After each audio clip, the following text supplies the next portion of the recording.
ਸਤਨਾਮ ਸ਼੍ਰੀ ਵਾਹਿਗੁਰੂ ਜੀ। ਸ਼੍ਰੀ ਨਾਨਕ ਪਦ ਪੰਕਜ ਬੰਦਨ, ਪਦ ਪੰਕਜ ਬੰਦਨ। ਸਿਮਰੋ ਅੰਗਦ ਦੁਖ ਨਿਕੰਦਨ, ਅਮਰਦਾਸ ਗੁਰ ਹਿਰਦੈ ਧਿਆਵੋ, ਹਿਰਦੈ ਧਿਆਵੋ। ਸ਼੍ਰੀ ਗੁਰੂ ਰਾਮਦਾਸ ਗੁਣ ਗਾਵੋ, ਸ਼੍ਰੀ ਅਰਜਨ ਬਿਘਨਨ ਕੇ ਨਾਸਕ, ਬਿਘਨਨ ਕੇ ਨਾਸਕ। ਹਰਿ ਗੋਬਿੰਦ ਸ਼ੁਭ ਸੁਮਤਿ ਪ੍ਰਕਾਸ਼ਕ, ਸ਼੍ਰੀ ਹਰਿ ਰਾਇ ਨਮੋ ਕਰ ਜੋਰੇ, ਨਮੋ ਕਰ ਜੋਰੇ। ਗੁਰ ਹਰਿ ਕ੍ਰਿਸ਼ਨ ਮਨਾਏ ਬਹੋਰੇ, ਤੇਗ ਬਹਾਦਰ ਪਰਮ ਕਿਰਪਾਲਾ, ਪਰਮ ਕਿਰਪਾਲਾ। ਸ਼੍ਰੀ ਗੁਰੂ ਗੋਬਿੰਦ ਸਿੰਘ ਬਿਸਾਲਾ, ਤਹਾਰੋਂ ਤਹਾਰਾ ਭਰ ਪੁਨ ਪੁਨ ਸੀਸਾ, ਪੁਨ ਪੁਨ ਸੀਸਾ।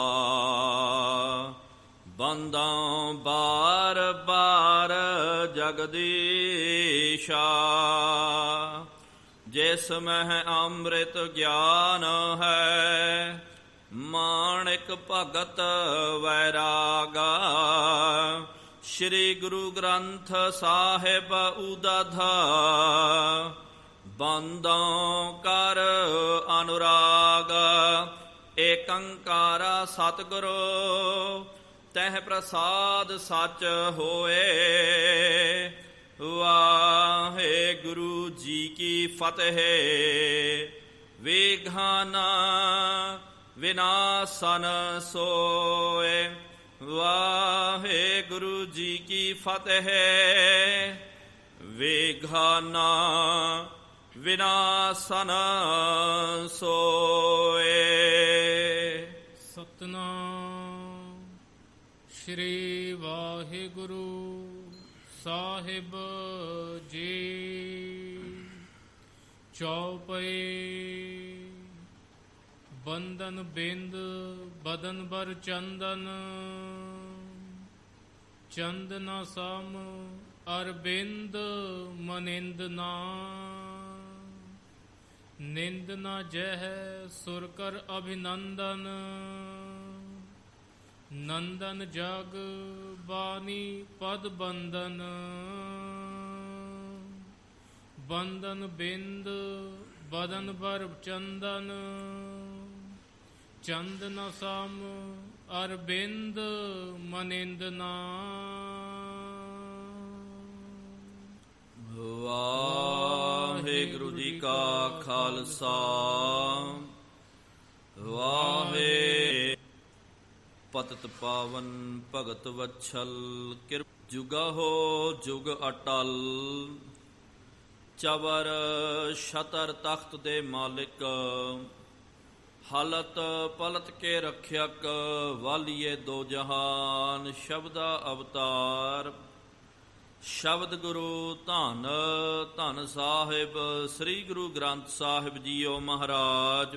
ਪਵਿੱਤਰ ਹਜ਼ੂਰੀ ਅੰਦਰ ਧੰਨ ਦਸਮੇਸ਼ ਪਿਤਾ ਸਰਬੰਸ ਦਾਨੀ ਸਤਿਗੁਰੂ ਅੰਮ੍ਰਿਤ ਕੇ ਦਾਤੇ ਧੰਨ ਧੰਨ ਸਾਹਿਬ ਸ੍ਰੀ ਗੁਰੂ ਗੋਬਿੰਦ ਸਿੰਘ ਸਾਹਿਬ ਜੀਓ ਮਹਾਰਾਜ, ਜਿਨ੍ਹਾਂ ਸਤਿਗੁਰੂ ਸੱਚੇ ਪਾਤਸ਼ਾਹ ਜੀ ਮਹਾਰਾਜ ਜੀਆਂ ਦੇ ਪਾਵਨ ਪਵਿੱਤਰ ਅਸਥਾਨ ਤਖਤ ਸੱਚਖੰਡ ਸ੍ਰੀ ਹਜ਼ੂਰ ਸ੍ਰੀ ਅਬਚਲ ਨਗਰ ਸਾਹਿਬ ਜੀ ਵਿਖੇ ਜੁਲ ਬੈਠੀ ਗੁਰੂ ਪਿਆਰੀ, ਗੁਰੂ ਸਵਾਰੀ ਸਾਧ ਸੰਗਤ ਜੀਓ। ਤਖਤ ਸਾਹਿਬ ਜੀ ਦੀ ਨਿਤ ਮਰਿਆਦਾ, ਨਿਤਨੇਮ ਅਨੁਸਾਰ ਸ਼ਾਮਾਂ ਦੇ ਦੀਵਾਨ ਸਜ ਰਹੇ ਹਨ। ਸਜੇ ਹੋਏ ਪਾਵਨ ਦੀਵਾਨਾਂ ਦੇ ਵਿੱਚ ਗੁਰ ਇਤਿਹਾਸ ਦੀਆਂ ਕਥਾ ਵਿਚਾਰਾਂ ਸਰਵਣ ਕਰਨ ਦੇ ਲਈ ਆਪ ਸੰਗਤਾਂ ਹਾਜ਼ਰੀਆਂ ਭਰ ਰਹੇ ਹੋ। ਵਡ ਭਾਗੇ ਹੋ ਆਪ ਜਿਨ੍ਹਾਂ ਨੂੰ ਸਤਿਗੁਰੂ ਸੱਚੇ ਪਾਤਸ਼ਾਹ ਜੀ ਮਹਾਰਾਜ ਜੀਆਂ ਦੀ ਪਾਵਨ ਸਤ ਸੰਗਤ ਕਰਨ ਦਾ ਸੁਭਾਗ ਅਵਸਰ ਪ੍ਰਾਪਤ ਹੋ ਰਿਹਾ ਹੈ। ਆਪ ਜੀਆਂ ਨੇ ਪਿਛਲੇ ਦੀਵਾਨਾਂ ਦੇ ਵਿੱਚ ਗੁਰੂ ਸਾਹਿਬਾਨਾਂ ਦਾ ਪਾਵਨ ਇਤਿਹਾਸ ਸਰਵਣ ਕਰਨਾ ਕੀਤਾ ਸੀ। ਨਾਨਕ ਪ੍ਰਕਾਸ਼ ਜਿਹਦੇ ਵਿੱਚ ਗੁਰੂ ਨਾਨਕ ਦੇਵ ਜੀ ਮਹਾਰਾਜ ਜੀ ਦੀ ਪੂਰੀ ਕਥਾ ਆਈ ਹੈ, ਜੋ ਕਥਾ ਕਵੀ ਭਾਈ ਸੰਤੋਖ ਸਿੰਘ ਸਾਹਿਬ ਜੀਆਂ ਨੇ ਉਚਾਰਨ ਕਰਨਾ ਕੀਤਾ, ਉਹਦੀ ਸਮਾਪਤੀ ਹੋ ਗਈ ਹੈ। ਹੁਣ ਗੁਰਪ੍ਰਤਾਪ ਸੂਰਜ ਗ੍ਰੰਥ ਜਿਹਦੇ ਵਿੱਚ ਦੂਜੇ ਪਾਤਸ਼ਾਹ ਜੀ ਤੋਂ ਲੈ ਕਰਕੇ 10ਵੇਂ ਪਾਤਸ਼ਾਹ ਬਾਬਾ ਬੰਦਾ ਸਿੰਘ ਬਹਾਦਰ ਜੀ ਤੱਕ ਇਤਿਹਾਸ ਦਰਜ ਕਰਦਾ ਕੀਤਾ ਤੇ ਸੂਰਜ ਦੇ ਅਨੁਸਾਰ ਇਹ ਕਥਾ ਚੱਲਦੀ ਹੈ। ਤੇ ਗੁਰਪ੍ਰਤਾਪ ਸੂਰਜ ਗ੍ਰੰਥ ਇਹਦਾ ਨਾਮ ਕਵੀ ਰਾਜ ਕਵੀ ਭਾਈ ਸੰਤੋਖ ਸਿੰਘ ਸਾਹਿਬ ਜੀ ਨੇ ਦਿੱਤਾ ਹੈ। ਇਹ ਕਥਾ ਦੀ ਆਰੰਭਤਾ ਹੋਈ ਸ਼ੁਰੂਆਤ ਦੇ ਵਿੱਚ ਜੋ ਕਵੀ ਰਾਜ ਜੀ ਨੇ ਮੰਗਲ ਕਰਨੇ ਕੀਤੇ ਪ੍ਰਮਾਤਮਾ ਦੇ ਇਸ਼ਟ ਦੇਵ ਦੇ, ਉਹ ਮੰਗਲਾਂ ਦੀ ਕਥਾ ਪਿਆਰਿਓ ਚੱਲ ਰਹੀ ਹੈ। ਇਹਦੇ ਨਾਲ ਨਾਲ ਅੱਜ ਦਾ ਜਿਹੜਾ ਪਾਵਨ ਦਿਹਾੜਾ ਸਰਬੱਤ ਨਾਨਕ ਨਾਮ ਲੇਵਾ ਗੁਰੂ ਕੀ ਸੰਗਤ ਨੇ ਬਹੁਤ ਸ਼ਰਧਾ ਭਾਵਨਾ ਦੇ ਨਾਲ ਉਤਸ਼ਾਹ ਦੇ ਨਾਲ ਮਨਾਉਣਾ ਕੀਤਾ। ਸ੍ਰੀ ਗੁਰੂ ਗ੍ਰੰਥ ਸਾਹਿਬ ਜੀ ਮਹਾਰਾਜ ਜੀ ਦਾ ਪਹਿਲਾ ਪ੍ਰਕਾਸ਼ ਸਤਿਗੁਰੂ ਸੱਚੇ ਪਾਤਸ਼ਾਹ ਜੀ ਮਹਾਰਾਜ ਜੀ ਦੇ ਇਸ ਗੁਰਪੁਰਬ ਦੇ ਨਿਮਿਤ ਵੀ ਆਪਾਂ ਕੁਛ ਕੋ ਪੰਛੀ ਝਾਤ ਇਤਿਹਾਸ ਦੇ ਵਿੱਚੋਂ ਮਾਰਨਾ ਕਰੀਏ। ਸਤਿਗੁਰੂ ਸੱਚੇ ਪਾਤਸ਼ਾਹ ਧੰਨ ਸਾਹਿਬ ਸ੍ਰੀ ਗੁਰੂ ਨਾਨਕ ਦੇਵ ਜੀ ਮਹਾਰਾਜ ਜੀ ਨੇ ਸਿੱਖ ਪੰਥ ਦੀ ਰਚਨਾ ਕਰਨੀ ਕੀਤੀ ਹੈ, ਸਿਰਜਣਾ ਕਰਨੀ ਕੀਤੀ। ਤੇ ਇੱਕ ਗੱਲ ਪਿਆਰਿਓ ਨੋਟ ਕਰਨ ਵਾਲੀ ਹੈ, ਸਿਆਣੇ ਦੱਸਦੇ ਹਨ ਕਿ ਇਹ ਜੋ ਬਾਹਰੀ ਧਰਮ ਹੈ, ਜੋ ਬਾਹਰੀ ਪੰਥ ਹੈ, ਇਹਨੂੰ ਤਕਰੀਬਨ 2 ਤਰ੍ਹਾਂ ਦੇ ਆਸਰੇ ਪ੍ਰਾਪਤ ਜਦੋਂ ਹੁੰਦੇ ਹਨ ਤਾਂ ਜਾ ਕਰਕੇ ਉਹ ਬਾਹਰੀ ਧਰਮ ਜਿਹੜਾ ਹੈ ਉਹ ਸੰਸਾਰ ਦੇ ਵਿੱਚ ਆਪਣੀ ਹੋਂਦ ਕਾਇਮ ਕਰਦਾ। ਇੱਕ ਉਹ ਜਿਹੜਾ ਧਰਮ ਜਿਹੜਾ ਹੈ, ਉਹ ਪੰਥ ਜਿਹੜਾ, ਉਹਨਾਂ ਦਾ ਧਾਰਮਿਕ ਅਸਥਾਨ ਕੇਂਦਰੀ ਅਸਥਾਨ ਚਾਹੀਦਾ। ਤੇ ਨਾਲ ਨਾਲ ਫਿਰ ਦੂਜੀ ਗੱਲ ਹੈ ਕਿ ਉਹਨਾਂ ਦੀ ਫਿਲਾਸਫੀ ਜੋ ਹੈ, ਉਹਨਾਂ ਦਾ ਜੋ ਧਰਮ ਗ੍ਰੰਥ, ਇਹ ਧਰਮ ਗ੍ਰੰਥ ਵੀ ਚਾਹੀਦਾ। ਇਹ 2 ਮੁੱਖ ਆਧਾਰ ਹਨ ਜਿਹਦੇ ਉੱਤੇ ਬਾਹਰੀ ਪੰਥ ਬਾਹਰੀ ਧਰਮ ਜਿਹੜਾ ਹੈ ਇਹ ਪ੍ਰਗਟ ਹੁੰਦਾ ਹੈ, ਇਹ ਟਿਕਦਾ ਹੈ। ਇਸ ਕਰਕੇ ਪੰਚਮ ਪਾਤਸ਼ਾਹ ਸ੍ਰੀ ਗੁਰੂ ਅਰਜਨ ਦੇਵ ਜੀ ਮਹਾਰਾਜ ਜੀ ਨੇ ਜਦੋਂ ਆਪਾਂ ਜਾਂਦੇ ਹਾਂ ਸ੍ਰੀ ਦਰਬਾਰ ਸਾਹਿਬ ਦਰਸ਼ਨ ਕਰਨ ਵਾਸਤੇ, ਚੌਥੇ ਪਾਤਸ਼ਾਹ ਜੀ ਮਹਾਰਾਜ ਜੀ ਨੇ ਸਰੋਵਰ ਦੀ ਆਰੰਭਤਾ ਕਰਨੀ ਕੀਤੀ ਸੀ, ਲੇਕਿਨ ਸਰੋਵਰ ਦੀ ਕਾਰ ਸੇਵਾ ਪੂਰੀ ਨਹੀਂ ਹੋਈ ਤੇ ਵਿਚਕਾਰੀ ਸਤਿਗੁਰੂ ਮਹਾਰਾਜ ਜੀ ਭਾਣਾ ਵਰਤਾ ਗਏ, ਜੋਤੀ ਜੋਤ ਸਮਾ ਗਏ। ਫਿਰ ਬਾਅਦ ਦੇ ਵਿੱਚ ਸ੍ਰੀ ਗੁਰੂ ਅਰਜਨ ਦੇਵ ਜੀ ਮਹਾਰਾਜ ਜੀ ਨੇ ਪੂਰਾ ਸਰੋਵਰ ਜਿਹੜਾ ਹੈ ਉਹਨੂੰ ਪੱਕਾ ਕਰਨਾ ਕੀਤਾ। ਫਿਰ ਮਹਾਰਾਜ ਜੀ ਦੇ ਮਨ ਵਿੱਚ ਆਇਆ ਕਿ ਇਹ ਜੋ ਸਰੋਵਰ ਦੀ ਰਚਨਾ ਹੋਈ ਹੈ ਰਾਮਸਰ ਸਾਹਿਬ ਜੀ ਦੀ, ਰਾਮਦਾਸ ਸਰੋਵਰ ਕਰਕੇ ਵੀ ਉਹਨੂੰ ਸ਼ੁਰੂਆਤ ਦੇ ਵਿੱਚ ਸੰਬੋਧਨ ਕੀਤਾ ਜਾਂਦਾ, ਕਿਉਂਕਿ ਸ੍ਰੀ ਗੁਰੂ ਰਾਮਦਾਸ ਜੀ ਮਹਾਰਾਜ ਜੀ ਨੇ ਇਹਦੀ ਰਚਨਾ ਕੀਤੀ ਸੀ, ਇਹਦੀ ਆਰੰਭਤਾ ਕੀਤੀ ਹੈ। ਕੇਂਦਰੀ ਅਸਥਾਨ ਬਣਾਉਣਾ ਚਾਹੀਦਾ, ਇਹ ਸਤਿਗੁਰੂ ਮਹਾਰਾਜ ਜੀ ਦੇ ਮਨ ਦੀ ਭਾਵਨਾ ਸੀ। ਤੇ ਸ੍ਰੀ ਗੁਰੂ ਅਰਜਨ ਦੇਵ ਜੀ ਮਹਾਰਾਜ ਜੀ ਨੇ ਤੇ ਸਿੱਖਾਂ ਦੇ ਝੋਲੀ ਦੇ ਵਿੱਚ ਕੇਂਦਰੀ ਅਸਥਾਨ ਪਾਇਆ, ਭਾਵ ਕਿ ਸ੍ਰੀ ਹਰਿਮੰਦਰ ਸਾਹਿਬ ਦੀ ਰਚਨਾ ਕਰਨੀ ਕੀਤੀ। ਤੇ ਆਪ ਜੀ ਵੇਖਦੇ ਹੋ, ਜਿਹੜੇ ਵੀ ਪਿਆਰਿਓ ਆਪਾਂ ਧਾਰਮਿਕ ਅਸਥਾਨਾਂ ਤੇ ਜਾਂਦੇ ਆ, ਵੇਖਦੇ ਆ, ਉੱਥੇ ਕੋਈ ਨਾ ਕੋਈ ਚੀਜ਼ ਦਾ ਪ੍ਰਕਾਸ਼ ਹੁੰਦਾ ਹੈ। ਜਿਸ ਤਰ੍ਹਾਂ ਕਿ ਹਿੰਦੂ ਮਤ ਦੇ ਵਿੱਚ ਜਿਹੜੇ ਵੀ ਮੰਦਿਰ ਦੇ ਵਿੱਚ ਜਾਓ, ਸ਼ਿਵ ਜੀ ਦਾ ਮੰਦਿਰ ਹੋਵੇਗਾ ਤੇ ਉੱਥੇ ਸ਼ਿਵਲਿੰਗ ਹੋਵੇਗਾ, ਜੇ ਵਿਸ਼ਨੂੰ ਦਾ ਕ੍ਰਿਸ਼ਨ ਜੀ ਦਾ ਮੰਦਿਰ ਹੋਵੇਗਾ ਉੱਥੇ ਉਹਨਾਂ ਦੀ ਮੂਰਤ ਹੁੰਦੀ ਹੈ। ਤੇ ਇਸ ਤਰ੍ਹਾਂ ਹੀ ਪਿਆਰਿਓ ਈਸਾਈਆਂ ਦੇ ਆਪ ਜੀ ਚੱਲ ਜਾਓ, ਉੱਥੇ ਜੀਸਸ ਕ੍ਰਾਈਸਟ ਦੀ ਮੂਰਤੀ ਬਣਾ ਕਰਕੇ ਰੱਖਦੇ ਹਨ। ਇਸਲਾਮੀ ਜਗਤ ਦੇ ਵਿੱਚ ਕਬਰਾਂ ਦੀ ਤੇ ਔਰ ਉਹਨਾਂ ਦੇ ਜਿਹੜੇ ਮਸੀਤਾਂ ਦੇ ਵਿੱਚ ਇਹ ਚੀਜ਼ਾਂ ਉਹ ਧਾਰਮਿਕ ਰੱਖ ਕਰਕੇ ਉਹਨਾਂ ਦੀ ਇਬਾਦਤ ਕੀਤੀ ਜਾਂਦੀ ਹੈ। ਤੇ ਸਤਿਗੁਰੂ ਗੁਰੂ ਅਰਜਨ ਦੇਵ ਜੀ ਮਹਾਰਾਜ ਜੀ ਨੇ ਫਿਰ ਪਹਿਲੇ ਸ੍ਰੀ ਗੁਰੂ ਗ੍ਰੰਥ ਸਾਹਿਬ ਜੀ ਮਹਾਰਾਜ ਜੀ ਦੀ ਰਚਨਾ ਤੋਂ ਪਹਿਲਾਂ ਸ੍ਰੀ ਹਰਿਮੰਦਰ ਸਾਹਿਬ ਜੀ ਦੀ ਰਚਨਾ ਕਰਨੀ ਕੀਤੀ। ਫਿਰ ਬਾਅਦ ਦੇ ਵਿੱਚ ਨਾਲ ਹੀ ਸਤਿਗੁਰੂ ਮਹਾਰਾਜ ਜੀ ਨੇ ਸ੍ਰੀ ਗੁਰੂ ਗ੍ਰੰਥ ਸਾਹਿਬ ਜੀ ਮਹਾਰਾਜ ਜੀ ਦੀ ਰਚਨਾ ਕੀਤੀ ਹੈ। ਇਹਦਾ ਵੀ ਪਿਆਰਿਓ ਮੂਲ ਇਸ ਤਰ੍ਹਾਂ ਬੱਝਾ, ਕਹਿੰਦੇ ਇੱਕ ਦਿਨ ਕੋਈ ਜਿਹੜਾ ਰਬਾਬੀ ਸਿੱਖ ਜਿਹੜਾ ਹੈ ਉਹ ਗੁਰਬਾਣੀ ਦਾ ਗਾਇਨ ਕਰ ਰਿਹਾ ਸੀ, ਕੀਰਤਨ ਕਰ ਰਿਹਾ ਸੀ ਤੇ ਸ੍ਰੀ ਗੁਰੂ ਅਰਜਨ ਦੇਵ ਜੀ ਮਹਾਰਾਜ ਜੀ ਦੀ ਹਜ਼ੂਰੀ ਦੇ ਵਿੱਚ ਆ ਕਰਕੇ ਉਹ ਰਬਾਬੀ ਨੇ ਸਿੱਖ ਨੇ ਕੀਰਤਨ ਕਰਨਾ ਕੀਤਾ। ਸਤਿਗੁਰੂ ਮਹਾਰਾਜ ਜੀ ਨੂੰ ਪਤਾ ਸੀ ਕਿ ਭਾਈ ਇਹ ਧੁਰ ਕੀ ਬਾਣੀ ਨਹੀਂ ਹੈ, ਇਹ ਕੱਚੀ ਬਾਣੀ ਹੈ। ਕਿਉਂਕਿ ਜਦੋਂ ਆਪਾਂ ਆਨੰਦ ਸਾਹਿਬ ਜੀ ਦਾ ਪਾਠ ਕਰਦੇ ਹਾਂ, ਮਹਾਰਾਜ ਜੀ ਨੇ ਕਿਹਾ ਆਵਹੁ ਸਿੱਖ ਸਤਿਗੁਰੂ ਕੇ ਪਿਆਰੇ ਹੋ, ਗਾਵਹੁ ਸੱਚੀ ਬਾਣੀ, ਬਾਣੀ ਤਾਂ ਗਾਵਹੁ ਗੁਰੂ ਕੇਰੀ, ਬਾਣੀਆਂ ਸਿਰ ਬਾਣੀ। ਬਾਣੀਆਂ ਤਾਂ ਪਿਆਰਿਓ ਬਹੁਤ ਜ਼ਿਆਦੀਆਂ ਹਨ, ਬਥੇਰੀਆਂ ਹਨ। ਅੱਜ ਵੀ ਆਪਾਂ ਵੇਖਦੇ ਹਾਂ ਕੋਈ ਕਿੱਥੋਂ ਦੀ ਬਾਣੀ ਹੈ, ਪੁਰਾਣ ਵੀ ਉਹ ਵੀ ਤਾਂ ਬਾਣੀ ਹੈ, ਕੁਰਾਨ ਵੀ ਉਹ ਵੀ ਤਾਂ ਬਾਣੀ ਹੈ। ਹਰ ਮਤ ਦੀ ਆਪਣੀ ਆਪਣੀ ਬਾਣੀ ਹੈ। ਲੇਕਿਨ ਸਿੱਖਾਂ ਵਾਸਤੇ ਇਹ ਖਾਸ ਉਚੇਚਾ ਬਚਨ ਕੀਤਾ ਕਿ ਬਾਣੀ ਤਾਂ ਗਾਵਹੁ ਗੁਰੂ ਕੇਰੀ, ਬਾਣੀਆਂ ਸਿਰ ਬਾਣੀ। ਕਿ ਜਦੋਂ ਵੀ ਗਾਉਣ ਦਾ ਜੇ ਮਨ ਦੇ ਵਿੱਚ ਚਾਹ ਹੋਵੇ ਤੇ ਧੁਰ ਕੀ ਬਾਣੀ ਦਾ, ਗੁਰੂ ਕੀ ਬਾਣੀ ਦਾ ਗਾਇਨ ਕਰਨਾ ਚਾਹੀਦਾ। ਕੱਚੀ ਬਾਣੀ ਜਿਹੜੀ ਹੈ ਉਹਦਾ ਗਾਇਨ ਨਹੀਂ ਕਰਨਾ ਚਾਹੀਦਾ। ਕਿਉਂਕਿ ਜਿਹੜੇ ਕੱਚੇ ਪਿੱਲੇ ਹਨ ਤੇ ਕੱਚੇ ਜਿਹੜੇ ਕਵੀਸ਼ਰ ਹਨ, ਉਹਨਾਂ ਨੇ ਵੀ ਪਿਆਰਿਓ ਬਹੁਤ ਸਾਰੀ ਬਾਣੀ ਦੀ ਰਚਨਾ ਕੀਤੀ, ਬਹੁਤ ਕਵਿਤਾਵਾਂ ਪ੍ਰਾਪਤ ਹੁੰਦੀਆਂ ਹਨ। ਲੇਕਿਨ ਉਹ ਸੱਚੀ ਬਾਣੀ ਨਹੀਂ ਹੈ, ਉਹ ਕੱਚੀ ਬਾਣੀ ਹੈ। ਕਿਉਂ? ਕਿਉਂਕਿ ਮਹਾਰਾਜ ਜੀ ਨੇ ਕਿਹਾ ਸਤਿਗੁਰੂ ਬਿਨਾ ਹੋਰ ਕੱਚੀ ਹੈ ਬਾਣੀ, ਬਾਣੀ ਤਾਂ ਕੱਚੀ ਸਤਿਗੁਰੂ ਬਾਝਹੁ ਹੋਰ ਕੱਚੀ ਬਾਣੀ। ਕਹਿੰਦੇ ਕੱਚੇ ਸੁਣਦੇ ਕੱਚੇ, ਕੱਚੀ ਆਖ ਵਖਾਣੀ। ਕਹਿਣ ਵਾਲੇ ਵੀ ਕੱਚੇ ਹਨ, ਉਹਨਾਂ ਨੇ ਵੀ ਬਸ 4 ਪੌੜੀਆਂ ਜੋੜ ਲਈਆਂ, 4 ਤੁਕਾਂ ਨੂੰ ਜੋੜ ਕਰਕੇ ਬਾਣੀ ਬਣਾ ਦਿੱਤੀ ਹੈ। ਕਹਿਣ ਵਾਲੇ ਵੀ ਕੱਚੇ, ਉਹਨਾਂ ਨੂੰ ਕੋਈ ਅਨੁਭਵ ਨਹੀਂ ਹੈ, ਕੋਈ ਗਿਆਨ ਨਹੀਂ ਹੈ। ਸੁਣਦੇ ਕੱਚੇ, ਸੁਣਨ ਵਾਲੇ ਵੀ ਜਿਹੜੇ ਹਨ ਉਹ ਵੀ ਤਾਂ ਨਾਲ ਕੱਚੇ ਹਨ, ਉਹਨਾਂ ਨੂੰ ਵੀ ਬਾਣੀ ਦਾ ਕੋਈ ਪਤਾ ਨਹੀਂ ਹੈ। ਜੋ ਕੋਈ ਗਾਈ ਜਾਂਦਾ ਉਹ ਵੀ ਬਸ ਸੁਣੀ ਜਾਂਦੇ ਹਨ। ਤੇ ਕੱਚੀ ਆਖ ਵਖਾਣੀ, ਤੇ ਆਖ ਵਖਾਉਣ ਵਾਲੇ ਗਾਉਣ ਵਾਲੇ ਵੀ ਉਹ ਕੱਚੇ ਹਨ।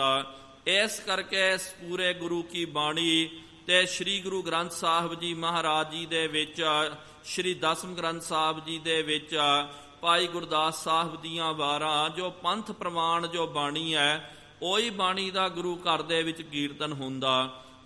ਤੇ ਜਦੋਂ ਗੁਰੂ ਅਰਜਨ ਦੇਵ ਜੀ ਮਹਾਰਾਜ ਜੀ ਨੇ ਉਹ ਬਾਣੀ ਨੂੰ ਸਰਵਣ ਕੀਤਾ ਤਾਂ ਮਹਾਰਾਜ ਜੀ ਨੂੰ ਪਤਾ ਚੱਲ ਗਿਆ ਕਿ ਕੱਚੀ ਬਾਣੀ ਹੈ। ਤੇ ਉਸ ਰਬਾਬੀ ਨੂੰ ਰੋਕ ਦਿੱਤਾ, ਕਿਹਾ ਕਿ ਭਾਈ ਇਹ ਬਾਣੀ ਦਾ ਨਾ ਤੂੰ ਗਾਇਨ ਕਰਨਾ ਕਰ। ਤੇ ਰਬਾਬੀ ਕਹਿਣ ਲੱਗਾ ਮਹਾਰਾਜ ਇਹ ਵੀ ਤਾਂ ਗੁਰੂ ਕੀ ਬਾਣੀ ਹੈ। ਕਿਉਂਕਿ ਉਸ ਸ਼ਬਦ ਦੇ ਵਿੱਚ ਵੀ ਕਈ ਲੋਕਾਂ ਨੇ, ਕਈ ਜਿਹੜੇ ਕਵੀਆਂ ਨੇ ਗੁਰੂ ਨਾਨਕ ਦੇਵ ਜੀ ਮਹਾਰਾਜ ਜੀ ਦਾ ਨਾਮ ਦਰਜ ਕਰਕੇ ਭੋਗ ਦੇ ਉੱਤੇ ਗੁਰੂ ਨਾਨਕ ਕਹਿ ਕਰਕੇ ਉਹਨਾਂ ਨੇ ਆਪਣੀ ਵੀ ਬਾਣੀ ਰਚਨਾ ਸ਼ੁਰੂ ਕਰ ਦਿੱਤੀ। ਜੋ ਪ੍ਰਿਥੀ ਚੰਦ ਜੋ ਸਤਿਗੁਰੂ ਮਹਾਰਾਜ ਜੀ ਦਾ ਵੱਡਾ ਭਰਾ ਸੀ, ਜੋ ਗੁਰਤਾ ਗੱਦੀ ਦਾ ਬਹੁਤ ਵੱਡਾ ਜਿਹਨੇ ਦਾਵਾ ਕਰਨਾ ਕੀਤਾ, ਜਿਹਨੇ ਕਿਹਾ ਕਿ ਮੈਂ ਗੁਰਤਾ ਗੱਦੀ ਦਾ ਮਾਲਕ ਹਾਂ, ਮੇਰਾ ਅਧਿਕਾਰ ਬਣਦਾ ਹੈ, ਬਹੁਤ ਉਹਨੇ ਝਗੜਾ ਕਰਨਾ ਕੀਤਾ। ਲੇਕਿਨ ਜਦੋਂ ਸ੍ਰੀ ਗੁਰੂ ਅਰਜਨ ਦੇਵ ਜੀ ਮਹਾਰਾਜ ਜੀ ਨੇ ਬਾਣੀ ਦੀ ਰਚਨਾ ਕੀਤੀ ਹੈ, ਉਸ ਵੇਲੇ ਉਹਨੂੰ ਕਈ ਜਿਹੜੇ ਨਾਲ ਦਿਆਂ ਨੇ ਕਿਹਾ ਕਿ ਦੇਖ ਭਾਈ ਤੂੰ ਧੁਰ ਕੀ ਬਾਣੀ ਦਾ ਉਚਾਰਨ ਨਹੀਂ ਕਰ ਸਕਦਾ ਸੀ, ਇਸ ਕਰਕੇ ਤੂੰ ਗੁਰੂ ਨਹੀਂ ਬਣ ਸਕਿਆ। ਕੋਈ ਗੱਲ ਨਹੀਂ ਹੈ। ਉਹਨੇ ਕਿਹਾ ਕਿ ਚਲੋ ਮੈਂ ਤਾਂ ਨਹੀਂ ਬਾਣੀ ਦੀ ਰਚਨਾ ਕਰ ਸਕਦਾ, ਮੈਂ ਆਪਣੇ ਅੱਗੇ ਬੱਚੇ ਨੂੰ ਇਸ ਤਰ੍ਹਾਂ ਪੜਾਵਾਂਗਾ, ਇਹ ਲਿਖਾਵਾਂਗਾ, ਉਹਨੂੰ ਕਵੀਸ਼ਰੀ ਚੰਗੀ ਤਰ੍ਹਾਂ ਪੜਾਵਾਂਗਾ, ਵੱਡਾ ਉਹਨੂੰ ਕਵੀ ਬਣਾਵਾਂਗਾ। ਉਹ ਵੀ ਜਦੋਂ ਬਾਣੀ ਰਚੇਗਾ ਤੇ ਫਿਰ ਮੈਂ ਨਹੀਂ ਤਾਂ ਕੀ ਹੋਇਆ, ਮੇਰਾ ਬੱਚਾ ਜਿਹੜਾ ਹੈ ਉਹ ਗੁਰਤਾ ਗੱਦੀ ਦਾ ਦਾਅਵੇਦਾਰ ਹੋਵੇਗਾ, ਹੱਕਦਾਰ ਹੋਵੇਗਾ। ਇੱਕ ਦਿਨ ਗੁਰੂ ਕੇ ਸਿੱਖ ਆਏ, ਉਹਨਾਂ ਨੇ ਵੀ ਬਚਨ ਕੀਤਾ, ਕਿਹਾ ਸਤਿਗੁਰੂ ਮਹਾਰਾਜ ਬਹੁਤ ਜ਼ਿਆਦਾ ਕਠਿਨਾਈ ਹੋ ਰਹੀ ਹੈ, ਪਤਾ ਨਹੀਂ ਚੱਲਦਾ। ਆਪ ਜੀ ਕਹਿੰਦੇ ਉਹ ਸੱਚੀ ਬਾਣੀ ਧੁਰ ਕੀ ਬਾਣੀ ਦਾ ਗਾਇਨ ਕਰਨਾ ਕਰੋ। ਲੇਕਿਨ ਆਪ ਜੀ ਦੇ ਹੁੰਦਿਆਂ ਹੋਇਆਂ ਆਪ ਜੀ ਦੀ ਹਯਾਤੀ ਦੇ ਵਿੱਚ ਕਈ ਇਹ ਮਨਮਤੀ ਲੋਕਾਂ ਨੇ ਤੇ ਨਾਨਕ ਨਾਮ ਵਰਤ ਕਰਕੇ ਬਹੁਤ ਸਾਰੇ ਸ਼ਬਦ ਉਹਨਾਂ ਨੇ ਆਪਣੇ ਬਣਾ ਕਰਕੇ ਗੁਰਬਾਣੀ ਦੇ ਵਿੱਚ ਰਲ ਗੱਡ ਕਰ ਦਿੱਤਾ। ਤੇ ਜਿਹੜੇ ਸ਼ਰਧਾਵਾਨ ਸਿੱਖ ਹਨ ਚਲੋ ਉਹਨਾਂ ਨੂੰ ਤਾਂ ਪਤਾ, ਤੇ ਜਿਹੜੇ ਹਾਲੇ ਨਵੇਂ ਜਗਿਆਸੂ ਉਹਨਾਂ ਨੂੰ ਪਤਾ ਨਹੀਂ ਚੱਲਦਾ ਕਿ ਭਾਈ ਇਹ ਗੁਰੂ ਕੀ ਬਾਣੀ ਹੈ, ਇਹ ਸੱਚੀ ਬਾਣੀ ਹੈ ਜਾਂ ਇਹ ਕੱਚੀ ਬਾਣੀ ਹੈ। ਉਹ ਕੱਚੀ ਬਾਣੀ ਨੂੰ ਵੀ ਧੁਰ ਕੀ ਬਾਣੀ ਜਾਣ ਕਰਕੇ ਉਹਦਾ ਪਾਠ ਕਰਦੇ ਹਨ, ਉਹਦਾ ਸਿਮਰਨ ਕਰਦੇ ਹਨ। ਜੇ ਸਤਿਗੁਰੂ ਮਹਾਰਾਜ ਇਸ ਤਰ੍ਹਾਂ ਹੀ ਚੱਲਦਾ ਰਹੇਗਾ ਤੇ ਇਹਨਾਂ ਨੇ ਲੋਕਾਂ ਨੇ, ਭੈੜੇ ਲੋਕਾਂ ਨੇ, ਦੁਸ਼ਟਾਂ ਨੇ ਸੱਚੀ ਬਾਣੀ ਨੂੰ ਇੱਕ ਪਾਸੇ ਕਰਕੇ ਇਹਨਾਂ ਨੇ ਕੱਚੀ ਬਾਣੀ ਦਾ ਬੋਲਬਾਲਾ ਕਰ ਦੇਣਾ, ਕੱਚੀ ਬਾਣੀ ਦਾ ਪ੍ਰਚਾਰ ਕਰ ਦੇਣਾ। ਤੇ ਜਦੋਂ ਮਹਾਰਾਜ ਜੀ ਦੇ ਅੱਗੇ ਇਹ ਬੇਨਤੀ ਕਰਨੀ ਕੀਤੀ, ਇਤਿਹਾਸ ਦੇ ਵਿੱਚ ਪਿਆਰਿਓ ਲੇਖਕਾਂ ਨੇ ਇਹ ਵੀ ਬਚਨ ਕਰਨਾ ਕੀਤਾ ਕਿ ਮਿਹਰਬਾਨ ਪੁੱਤ ਪ੍ਰਿਥੀਏ ਕਾ ਕਵਿਸ਼ਰੀ ਕਰੇ, अरबी फारसी संस्कृति और हिंदवी पढ़े, तिनवी बानी बहुत बनाई, भोग गुरु नानक जी का पाई। जो मेहरबान है पुत पृथ्वीए दा, ਉਹ ਵੀ ਕਵੀਸ਼ਰੀ ਕਰਨਾ ਜਾਣਦਾ ਸੀ। ਉਹਨੇ ਵੀ ਬਹੁਤ ਸਾਰੀਆਂ ਕਵਿਤਾਵਾਂ ਰਚਨੀਆਂ ਕੀਤੀਆਂ ਤੇ ਉਹਨੇ ਫਿਰ ਅਰਬੀ ਪੜ੍ਹੀ ਹੈ, ਉਹਨੇ ਹਿੰਦਵੀ ਨੂੰ ਪੜ੍ਹਨਾ ਕੀਤਾ, ਸੰਸਕ੍ਰਿਤੀ ਨੂੰ, ਬ੍ਰਿਜ ਭਾਸ਼ਾ ਨੂੰ ਉਹਨੇ ਪੜ੍ਹਨਾ ਕੀਤਾ। ਉਹਨੇ ਵੀ ਪਿਆਰਿਓ ਬਹੁਤ ਸਾਰੀ ਬਾਣੀ ਬਣਾਈ। ਇਸ ਤਰ੍ਹਾਂ ਦੇ ਬਹੁਤ ਸਾਰੇ ਉਹਨੇ ਸ਼ਬਦ ਬਣਾਉਣੇ ਕੀਤੇ। ਲੇਕਿਨ ਉਹਨੇ ਵੀ ਕੀ ਚਲਾਕੀ ਵਰਤੀ ਹੈ, ਭੋਗ ਗੁਰੂ ਨਾਨਕ ਜੀ ਕਾ ਭਾਈ, ਗੁਰੂ ਨਾਨਕ ਨਾਮ ਵਰਤ ਕਰਕੇ ਸ਼ਬਦ ਦਾ ਭੋਗ ਉਹਨੇ ਪਾਉਣਾ ਕੀਤਾ। ਭਾਵ ਕਿ ਆਪਾਂ ਜੋ ਵੀ ਸ਼ਬਦ ਪੜ੍ਹਦੇ ਹਾਂ ਤੇ ਪਿਆਰਿਓ ਉਹਦੇ ਵਿੱਚ ਸਾਨੂੰ ਪਤਾ ਲੱਗ ਜਾਂਦਾ ਸ਼ਬਦ ਦੇ ਵਿੱਚ ਇਹ ਬਾਣੀ ਕਿਹਨਾਂ ਦੀ ਹੈ ਕਰਕੇ। ਜਦੋਂ ਆਪਾਂ ਕੋਈ ਵੀ ਸ਼ਬਦ ਪੜ੍ਹਦੇ ਹਾਂ, ਸ਼ੁਰੂਆਤ ਦੇ ਵਿੱਚ ਸਿਰਲੇਖ ਦੇ ਵਿੱਚ ਲਿਖਿਆ ਹੋਇਆ ਹੁੰਦਾ ਕਿ ਇਹ ਸ਼ਲੋਕ ਮਹੱਲਾ ਦੂਜਾ ਹੈ, ਤੀਜਾ ਹੈ, ਚੌਥਾ ਹੈ, ਤਾਂ ਪਤਾ ਚੱਲ ਜਾਂਦਾ ਕਿ ਇਹ ਚੌਥੇ ਪਾਤਸ਼ਾਹ ਜੀ ਦੀ, ਤੀਜੇ ਪਾਤਸ਼ਾਹ ਜੀ ਦੀ ਬਾਣੀ ਹੈ। ਤੇ ਨਾਲ ਅੰਤੀਵਕਾ ਦੇ ਵਿੱਚ ਨਾਨਕ ਸ਼ਬਦ, ਕਹੋ ਨਾਨਕ, ਕਹਿ ਨਾਨਕ, ਇਹ ਵਰਤਿਆ ਜਾਂਦਾ। ਇਹਦੇ ਨਾਲ ਸਾਨੂੰ ਪੱਕਾ ਹੋ ਜਾਂਦਾ ਇਹ ਗੁਰੂ ਨਾਨਕ ਦੇਵ ਜੀ ਮਹਾਰਾਜ ਜੀ ਦੇ ਚੌਥੇ ਵਾਰਸ, ਚੌਥੀ ਜੋਤ ਦੀ ਇਹ ਬਾਣੀ ਹੈ। ਉਹਨੇ ਵੀ ਪਿਆਰਿਓ ਚਲਾਕੀ ਕਰਨੀ ਕੀਤੀ ਹੈ। ਉਹਨੇ ਵੀ ਕੀ ਕਰਨਾ ਕੀਤਾ, ਸ਼ਲੋਕ ਮਹੱਲਾ ਪੰਜਵਾ ਕਹਿ ਕਰਕੇ ਬਹੁਤ ਬਾਣੀ, ਸੋਰਠ ਮਹੱਲਾ, ਇਹਨਾਂ ਰਾਗਾਂ ਦੇ ਵਿੱਚ ਉਹਨੇ ਵੀ ਬਾਣੀ ਉਚਾਰੀ ਤੇ ਭੋਗ ਗੁਰੂ ਨਾਨਕ ਜੀ ਕਾ ਪਾਈ। ਤੇ ਗੁਰੂ ਨਾਨਕ ਨਾਮ ਇਹ ਸ਼ਬਦ ਵਰਤ ਕਰਕੇ ਉਹਨੇ ਭੋਗ ਸ਼ਬਦ ਦਾ ਪਾਉਣਾ ਕੀਤਾ। ਆਮ ਸਿੱਖਾਂ ਨੂੰ ਪਤਾ ਨਹੀਂ ਚੱਲ ਰਿਹਾ ਸੀ ਕਿ ਭਾਈ ਇਹ ਸੱਚੀ ਬਾਣੀ ਹੈ ਇਹ ਜਾਂ ਇਹ ਕੱਚੀ ਬਾਣੀ ਹੈ। ਇਸ ਕਰਕੇ ਸ੍ਰੀ ਗੁਰੂ ਅਰਜਨ ਦੇਵ ਜੀ ਮਹਾਰਾਜ ਜੀ ਨੇ ਤੇ ਕੱਚੀ ਬਾਣੀ ਨੂੰ ਜੁਦਾ ਕਰਨ ਵਾਸਤੇ, ਅਲੱਹਦਾ ਕਰਨ ਵਾਸਤੇ ਸਤਿਗੁਰੂ ਮਹਾਰਾਜ ਜੀ ਨੇ ਇਹ ਕੰਮ ਕਰਨਾ ਕੀਤਾ। ਫਿਰ ਸਤਿਗੁਰੂ ਗੁਰੂ ਅਰਜਨ ਦੇਵ ਜੀ ਮਹਾਰਾਜ ਜੀ ਨੇ ਉਸ ਤੋਂ ਪਹਿਲੇ ਸਤਿਗੁਰੂ ਮਹਾਰਾਜ ਜੀ, ਗੁਰੂ ਨਾਨਕ ਦੇਵ ਜੀ ਮਹਾਰਾਜ, ਦੂਜੇ, ਤੀਜੇ, ਚੌਥੇ ਪਾਤਸ਼ਾਹ ਜੀ, ਇਹ ਸੇਵਕਾਂ ਨੂੰ ਭੇਜਿਆ, ਸਿੱਖਾਂ ਨੂੰ ਭੇਜਿਆ ਕਿ ਭਾਈ ਉਹ ਪੋਥੀ ਸਾਹਿਬ ਲੈ ਕੇ ਆਓ। ਆਪਾਂ ਨੇ ਇੱਕ ਸਰੂਪ ਤਿਆਰ ਕਰਨਾ ਹੈ, ਪੋਥੀ ਸਾਹਿਬ ਆਪਾਂ ਨੇ ਤਿਆਰ ਕਰਨਾ। ਜਦੋਂ ਗੁਰੂ ਕੇ ਸਿੱਖ ਗਏ, ਮੁਖੀ ਸਿੱਖਾਂ ਨੇ ਜਾ ਕਰਕੇ ਬਾਬੇ ਮੋਹਨ ਨੂੰ ਬੇਨਤੀ ਕੀਤੀ। ਬਾਬਾ ਮੋਹਨ ਜੀ ਨੇ ਇਨਕਾਰ ਕਰ ਦਿੱਤਾ, ਕਹਿ ਦਿੱਤਾ ਨਹੀਂ ਭਾਈ ਅਸੀਂ ਇਹ ਬਾਣੀ ਕਿਹਨੂੰ ਵੀ ਨਹੀਂ ਦੇਣਾ। ਫਿਰ ਇਤਿਹਾਸ ਦੇ ਵਿੱਚ ਬਚਨ ਆਉਂਦਾ, ਆਪ ਸ੍ਰੀ ਗੁਰੂ ਅਰਜਨ ਦੇਵ ਜੀ ਮਹਾਰਾਜ ਨੰਗੀ ਪੈਰੀ ਉਹ ਚੱਲ ਕਰਕੇ ਗੋਇੰਦਵਾਲ ਸਾਹਿਬ ਗਏ। ਉੱਥੇ ਜਾ ਕਰਕੇ ਬਚਨ ਕਰਨਾ ਕੀਤਾ, ਮੋਹਨ ਤੇਰੇ ਉੱਚੇ ਮੰਦਰ ਬਚਨ ਰਸਾਲਾ, ਭਾਵ ਕਿ ਇਹ ਸ਼ਬਦ ਉਚਾਰਨ ਕਰਨਾ ਕੀਤਾ। ਫਿਰ ਸਤਿਗੁਰੂ ਮਹਾਰਾਜ ਜੀ ਨੇ ਬਾਬਾ ਮੋਹਨ ਜੀ ਨੂੰ ਪ੍ਰਸੰਨ ਕਰਕੇ ਤੇ ਉਹ ਜੋ ਪੋਥੀਆਂ ਜੋ ਸਨ ਗੁਰੂ ਨਾਨਕ ਦੇਵ ਜੀ ਮਹਾਰਾਜ ਜੀ ਦੀ, ਦੂਜੇ, ਤੀਜੇ, ਚੌਥੇ ਪਾਤਸ਼ਾਹ ਜੀ ਦੀ ਜੋ ਬਾਣੀ ਸੀ, ਤੇ ਉਹ ਬਾਣੀ ਨੂੰ ਲੈ ਕਰਕੇ ਸਤਿਗੁਰੂ ਮਹਾਰਾਜ ਫਿਰ ਸ਼੍ਰੀ ਹਰਿਮੰਦਰ ਸਾਹਿਬ ਤੋਂ ਬਾਰ-ਬਾਰ ਤਕਰੀਬਨ ਪਿਆਰਿਓ 1 ਕਿਲੋਮੀਟਰ ਦਾ ਵਿੱਥ ਪੈਂਦਾ ਸ਼੍ਰੀ ਰਾਮਸਰ ਸਾਹਿਬ, ਉਹ ਇਕਾਂਤ ਅਸਥਾਨ ਸੀ। ਉੱਥੇ ਸਤਿਗੁਰੂ ਮਹਾਰਾਜ ਜੀ ਨੇ ਫਿਰ ਬੈਠ ਕਰਕੇ ਨਾਲ ਬਾਬਾ ਬੁੱਢਾ ਸਾਹਿਬ ਜੀ ਦੀ ਡਿਊਟੀ ਲਾ ਦਿੱਤੀ ਹੈ ਕਿ ਤੁਸੀਂ ਦਰਬਾਰ ਸਾਹਿਬ ਦੇ ਵਿੱਚ, ਹਰਿਮੰਦਰ ਸਾਹਿਬ ਦੇ ਵਿੱਚ ਰਹਿ ਕਰਕੇ ਸੰਗਤਾਂ ਦੀ ਸਾਂਭ ਸੰਭਾਈ ਕਰਨੀ ਹੈ, ਸੰਗਤਾਂ ਨੂੰ ਉਪਦੇਸ਼ ਦੇਣਾ। ਤੇ ਨਾਲ ਇੱਥੇ ਰਾਮਸਰ ਸਾਹਿਬ ਇਕਾਂਤ ਕਾਇਮ ਰਹਿਣਾ ਚਾਹੀਦਾ। ਕੋਈ ਵੀ ਸ਼ਰਧਾਲੂ ਜਿਹੜਾ ਰਾਮਸਰ ਸਾਹਿਬ ਉਹ ਨਾ ਆ ਸਕੇ। ਤੇ ਇਹ ਪੂਰਾ ਪ੍ਰਬੰਧ ਲਾ ਦਿੱਤਾ ਬਾਬਾ ਬੁੱਢਾ ਸਾਹਿਬ ਜੀ ਨੇ। ਸ਼੍ਰੀ ਦਰਬਾਰ ਸਾਹਿਬ ਰਹਿ ਕਰਕੇ ਉਹਨਾਂ ਨੇ ਕਾਰ ਸੇਵਾ ਜਿਹੜੀ ਹੈ ਜੋ ਚੱਲ ਰਹੀ ਸੀ ਉਹਨੂੰ ਵੀ ਬਖੂਬੀ ਨਿਭਾਉਣਾ ਕੀਤਾ। ਜਿਹੜੀ ਵੀ ਸੰਗਤ ਆਉਂਦੀ ਸੀ ਉਹਨਾਂ ਦੀ ਅਗਵਾਈ ਕੀਤੀ, ਉਹਨਾਂ ਨੂੰ ਉਪਦੇਸ਼ ਦਿੱਤਾ। ਤੇ ਤਕਰੀਬਨ 2-2.5 ਸਾਲ ਸ਼੍ਰੀ ਗੁਰੂ ਅਰਜਨ ਦੇਵ ਜੀ ਮਹਾਰਾਜ ਰਾਮਸਰ ਸਾਹਿਬ, ਕਿਉਂਕਿ ਹੁਣ ਤਾਂ ਪਿਆਰਿਓ ਪੂਰਾ ਇਹ ਸ਼ਹਿਰ ਬਣ ਗਿਆ। ਇਹ ਸ਼ੁਰੂਆਤੀ ਦਿਨਾਂ ਦੀ ਗੱਲ ਹੈ। ਬਹੁਤ ਜ਼ਿਆਦਾ ਉੱਥੇ ਇਕਾਂਤ ਸੀ, ਬਹੁਤ ਬੇਰੀਆਂ ਦੇ ਦਰਖਤ ਸਨ ਤੇ ਨਾਲ ਛੋਟਾ ਦਾ ਤਲਾਅ ਸੀ, ਸਰੋਵਰ ਸੀ। ਉਹਦੇ ਕੰਢੇ ਬੈਠ ਕਰਕੇ ਸਤਿਗੁਰੂ ਮਹਾਰਾਜ ਜੀ ਨੇ ਪੂਰੇ ਜਿੰਨੇ ਵੀ ਸਤਿਗੁਰੂ ਮਹਾਰਾਜ ਜੀ ਦੀ ਬਾਣੀ ਤੇ ਨਾਲ ਆਪਣੀ ਬਾਣੀ ਹੈ ਤੇ ਭਗਤਾਂ ਦੀ ਬਾਣੀ ਜੋ ਹੈ ਉਹ ਤੇ ਨਾਲ ਭੱਟਾਂ ਦੀ ਬਾਣੀ, ਇਹਨਾਂ ਸਾਰਿਆਂ ਨੂੰ ਇਕੱਤਰ ਕਰਕੇ ਇੱਕ ਸਰੂਪ ਜਿਹੜਾ ਹੈ ਸ਼੍ਰੀ ਗੁਰੂ ਅਰਜਨ ਦੇਵ ਜੀ ਮਹਾਰਾਜ ਜੀ ਨੇ ਤਿਆਰ ਕਰਨਾ ਕੀਤਾ। ਤੇ ਇਸ ਤਰ੍ਹਾਂ ਜਦੋਂ ਪੂਰਾ ਗੁਰਬਾਣੀ ਦਾ ਸਰੂਪ ਜਿਹੜਾ ਪੋਥੀ ਸਾਹਿਬ ਸ਼ੁਰੂਆਤ ਦੇ ਵਿੱਚ ਪਿਆਰਿਓ, ਗ੍ਰੰਥ ਸਾਹਿਬ ਜਿਹੜਾ ਗ੍ਰੰਥ ਜੀ ਕਰਕੇ ਇਹ 6ਵੇਂ ਪਾਤਸ਼ਾਹ ਜੀ ਮਹਾਰਾਜ ਬਾਅਦ ਦੇ ਵਿੱਚ ਇਹ ਸ਼ਬਦ ਲੱਗਦੇ ਗਏ, ਲੇਕਿਨ ਸ਼ੁਰੂਆਤ ਦੇ ਵਿੱਚ ਪੋਥੀ ਸਾਹਿਬ ਕਰਕੇ ਮਹਾਰਾਜ ਜੀ ਨੇ ਸੰਬੋਧਨ ਕੀਤਾ ਕਿ ਪੋਥੀ ਪਰਮੇਸ਼ਰ ਕਾ ਥਾਨ, ਸਾਧ ਸੰਗ ਗਾਵੈ ਗੁਣ ਗੋਬਿੰਦ ਤਿਸ ਪੂਰਨ ਬ੍ਰਹਮ ਗਿਆਨ। ਸਤਿਗੁਰੂ ਮਹਾਰਾਜ ਜੀ ਨੇ ਉੱਥੇ ਬੀੜ ਸਾਹਿਬ ਪੋਥੀ ਸਾਹਿਬ ਦੀ ਰਚਨਾ ਕਰਨੀ ਕੀਤੀ। ਜਦੋਂ ਪਿਆਰਿਓ ਗ੍ਰੰਥ ਸਾਹਿਬ ਜੀ ਤਿਆਰ ਹੋ ਗਏ, ਫਿਰ ਸਤਿਗੁਰੂ ਮਹਾਰਾਜ ਜੀ ਨੇ ਮਨ ਵਿੱਚ ਵਿਚਾਰ ਕਰਨੀ ਕੀਤੀ ਕਿ ਭਾਈ ਹੁਣ ਤਾਂ ਗ੍ਰੰਥ ਵੀ ਬਣ ਗਿਆ, ਹੁਣ ਪਹਿਲਾ ਗ੍ਰੰਥੀ ਕਿਹਨੂੰ ਥਾਪਿਆ ਜਾਵੇ। ਫਿਰ ਸਤਿਗੁਰੂ ਮਹਾਰਾਜ ਅਗੰਮੀ ਰਸ ਦੇ ਵਿੱਚ ਬੈਠ ਕਰਕੇ ਵਿਚਾਰ ਕਰਦੇ ਸਨ ਕਿ ਭਾਈ ਆਦਿ ਗੁਰੂ ਗੁਰੂ ਨਾਨਕ ਦੇਵ ਜੀ ਮਹਾਰਾਜ ਜੀ ਦੀ ਜੋ ਵੰਸ਼ ਹੈ, ਵੇਦੀ ਵੰਸ਼ ਹੈ, ਤ੍ਰੇਹਣ ਵੰਸ਼ ਹੈ, ਭਲਿਆਂ ਦੀ ਜੋ ਕੁੱਲ ਹੈ, ਇਹਨਾਂ ਦੇ ਵਿੱਚੋਂ ਕਿਹਨਾਂ ਦੀ ਚੋਣ ਕਰਕੇ ਉਹਨਾਂ ਨੂੰ ਗ੍ਰੰਥੀ ਜਿਹੜਾ ਹੈ ਨਿਯੁਕਤ ਕੀਤਾ ਜਾਵੇ। ਇਹ ਮਹਾਰਾਜ ਜੀ ਦੇ ਮਨ ਵਿੱਚ ਆਇਆ। ਫਿਰ ਸਤਿਗੁਰੂ ਮਹਾਰਾਜ ਜੀ ਇਕਾਂਤ ਵਿੱਚ ਬੈਠ ਕਰਕੇ ਉਹਨਾਂ ਨੇ ਵਿਚਾਰ ਕੀਤੀ ਕਿ ਇਹਨਾਂ ਨੂੰ ਤਾਂ ਪਹਿਲਾਂ ਹੀ ਪਿਆਰਿਓ ਆਪਣੇ ਕੁੱਲ ਦਾ ਬਹੁਤ ਜ਼ਿਆਦਾ ਗਰਵ ਸੀ। ਬੇਦੀਆਂ ਨੂੰ ਲੱਗਦਾ ਸੀ ਕਿ ਭਾਈ ਗੁਰੂ ਨਾਨਕ ਦੇਵ ਜੀ ਮਹਾਰਾਜ ਜੀ ਦੇ ਅਸੀਂ ਵੰਸ਼ਜ ਹਾਂ। ਤ੍ਰੇਹਣਾ ਨੂੰ ਵੀ ਇਹੀ ਲੱਗਦਾ ਅਸੀਂ ਗੁਰੂ ਪੁੱਤਰ ਹਾਂ ਕਰਕੇ। ਤੀਜੇ ਪਾਤਸ਼ਾਹ ਜੀ ਮਹਾਰਾਜ ਜੀ ਦੀ ਜੋ ਅੰਸ਼ ਬੰਸ ਸੀ ਉਹਨਾਂ ਨੂੰ ਵੀ ਇਹੀ ਥੋੜਾ ਜਿਹਾ ਭਾਵ ਸੀ, ਅਹੰਕਾਰ ਸੀ ਕਿ ਅਸੀਂ ਤਾਂ ਗੁਰੂ ਪੁੱਤਰ ਹਾਂ ਕਰਕੇ। ਤੇ ਸਿਰ ਸਤਿਗੁਰੂ ਮਹਾਰਾਜ ਜੀ ਨੇ ਵਿਚਾਰ ਕੀਤੀ ਇਹ ਵਡਿਆਈ ਜੋ ਹੈ ਸੇਵਕ ਨੂੰ ਦੇਣਾ ਚਾਹੀਦਾ।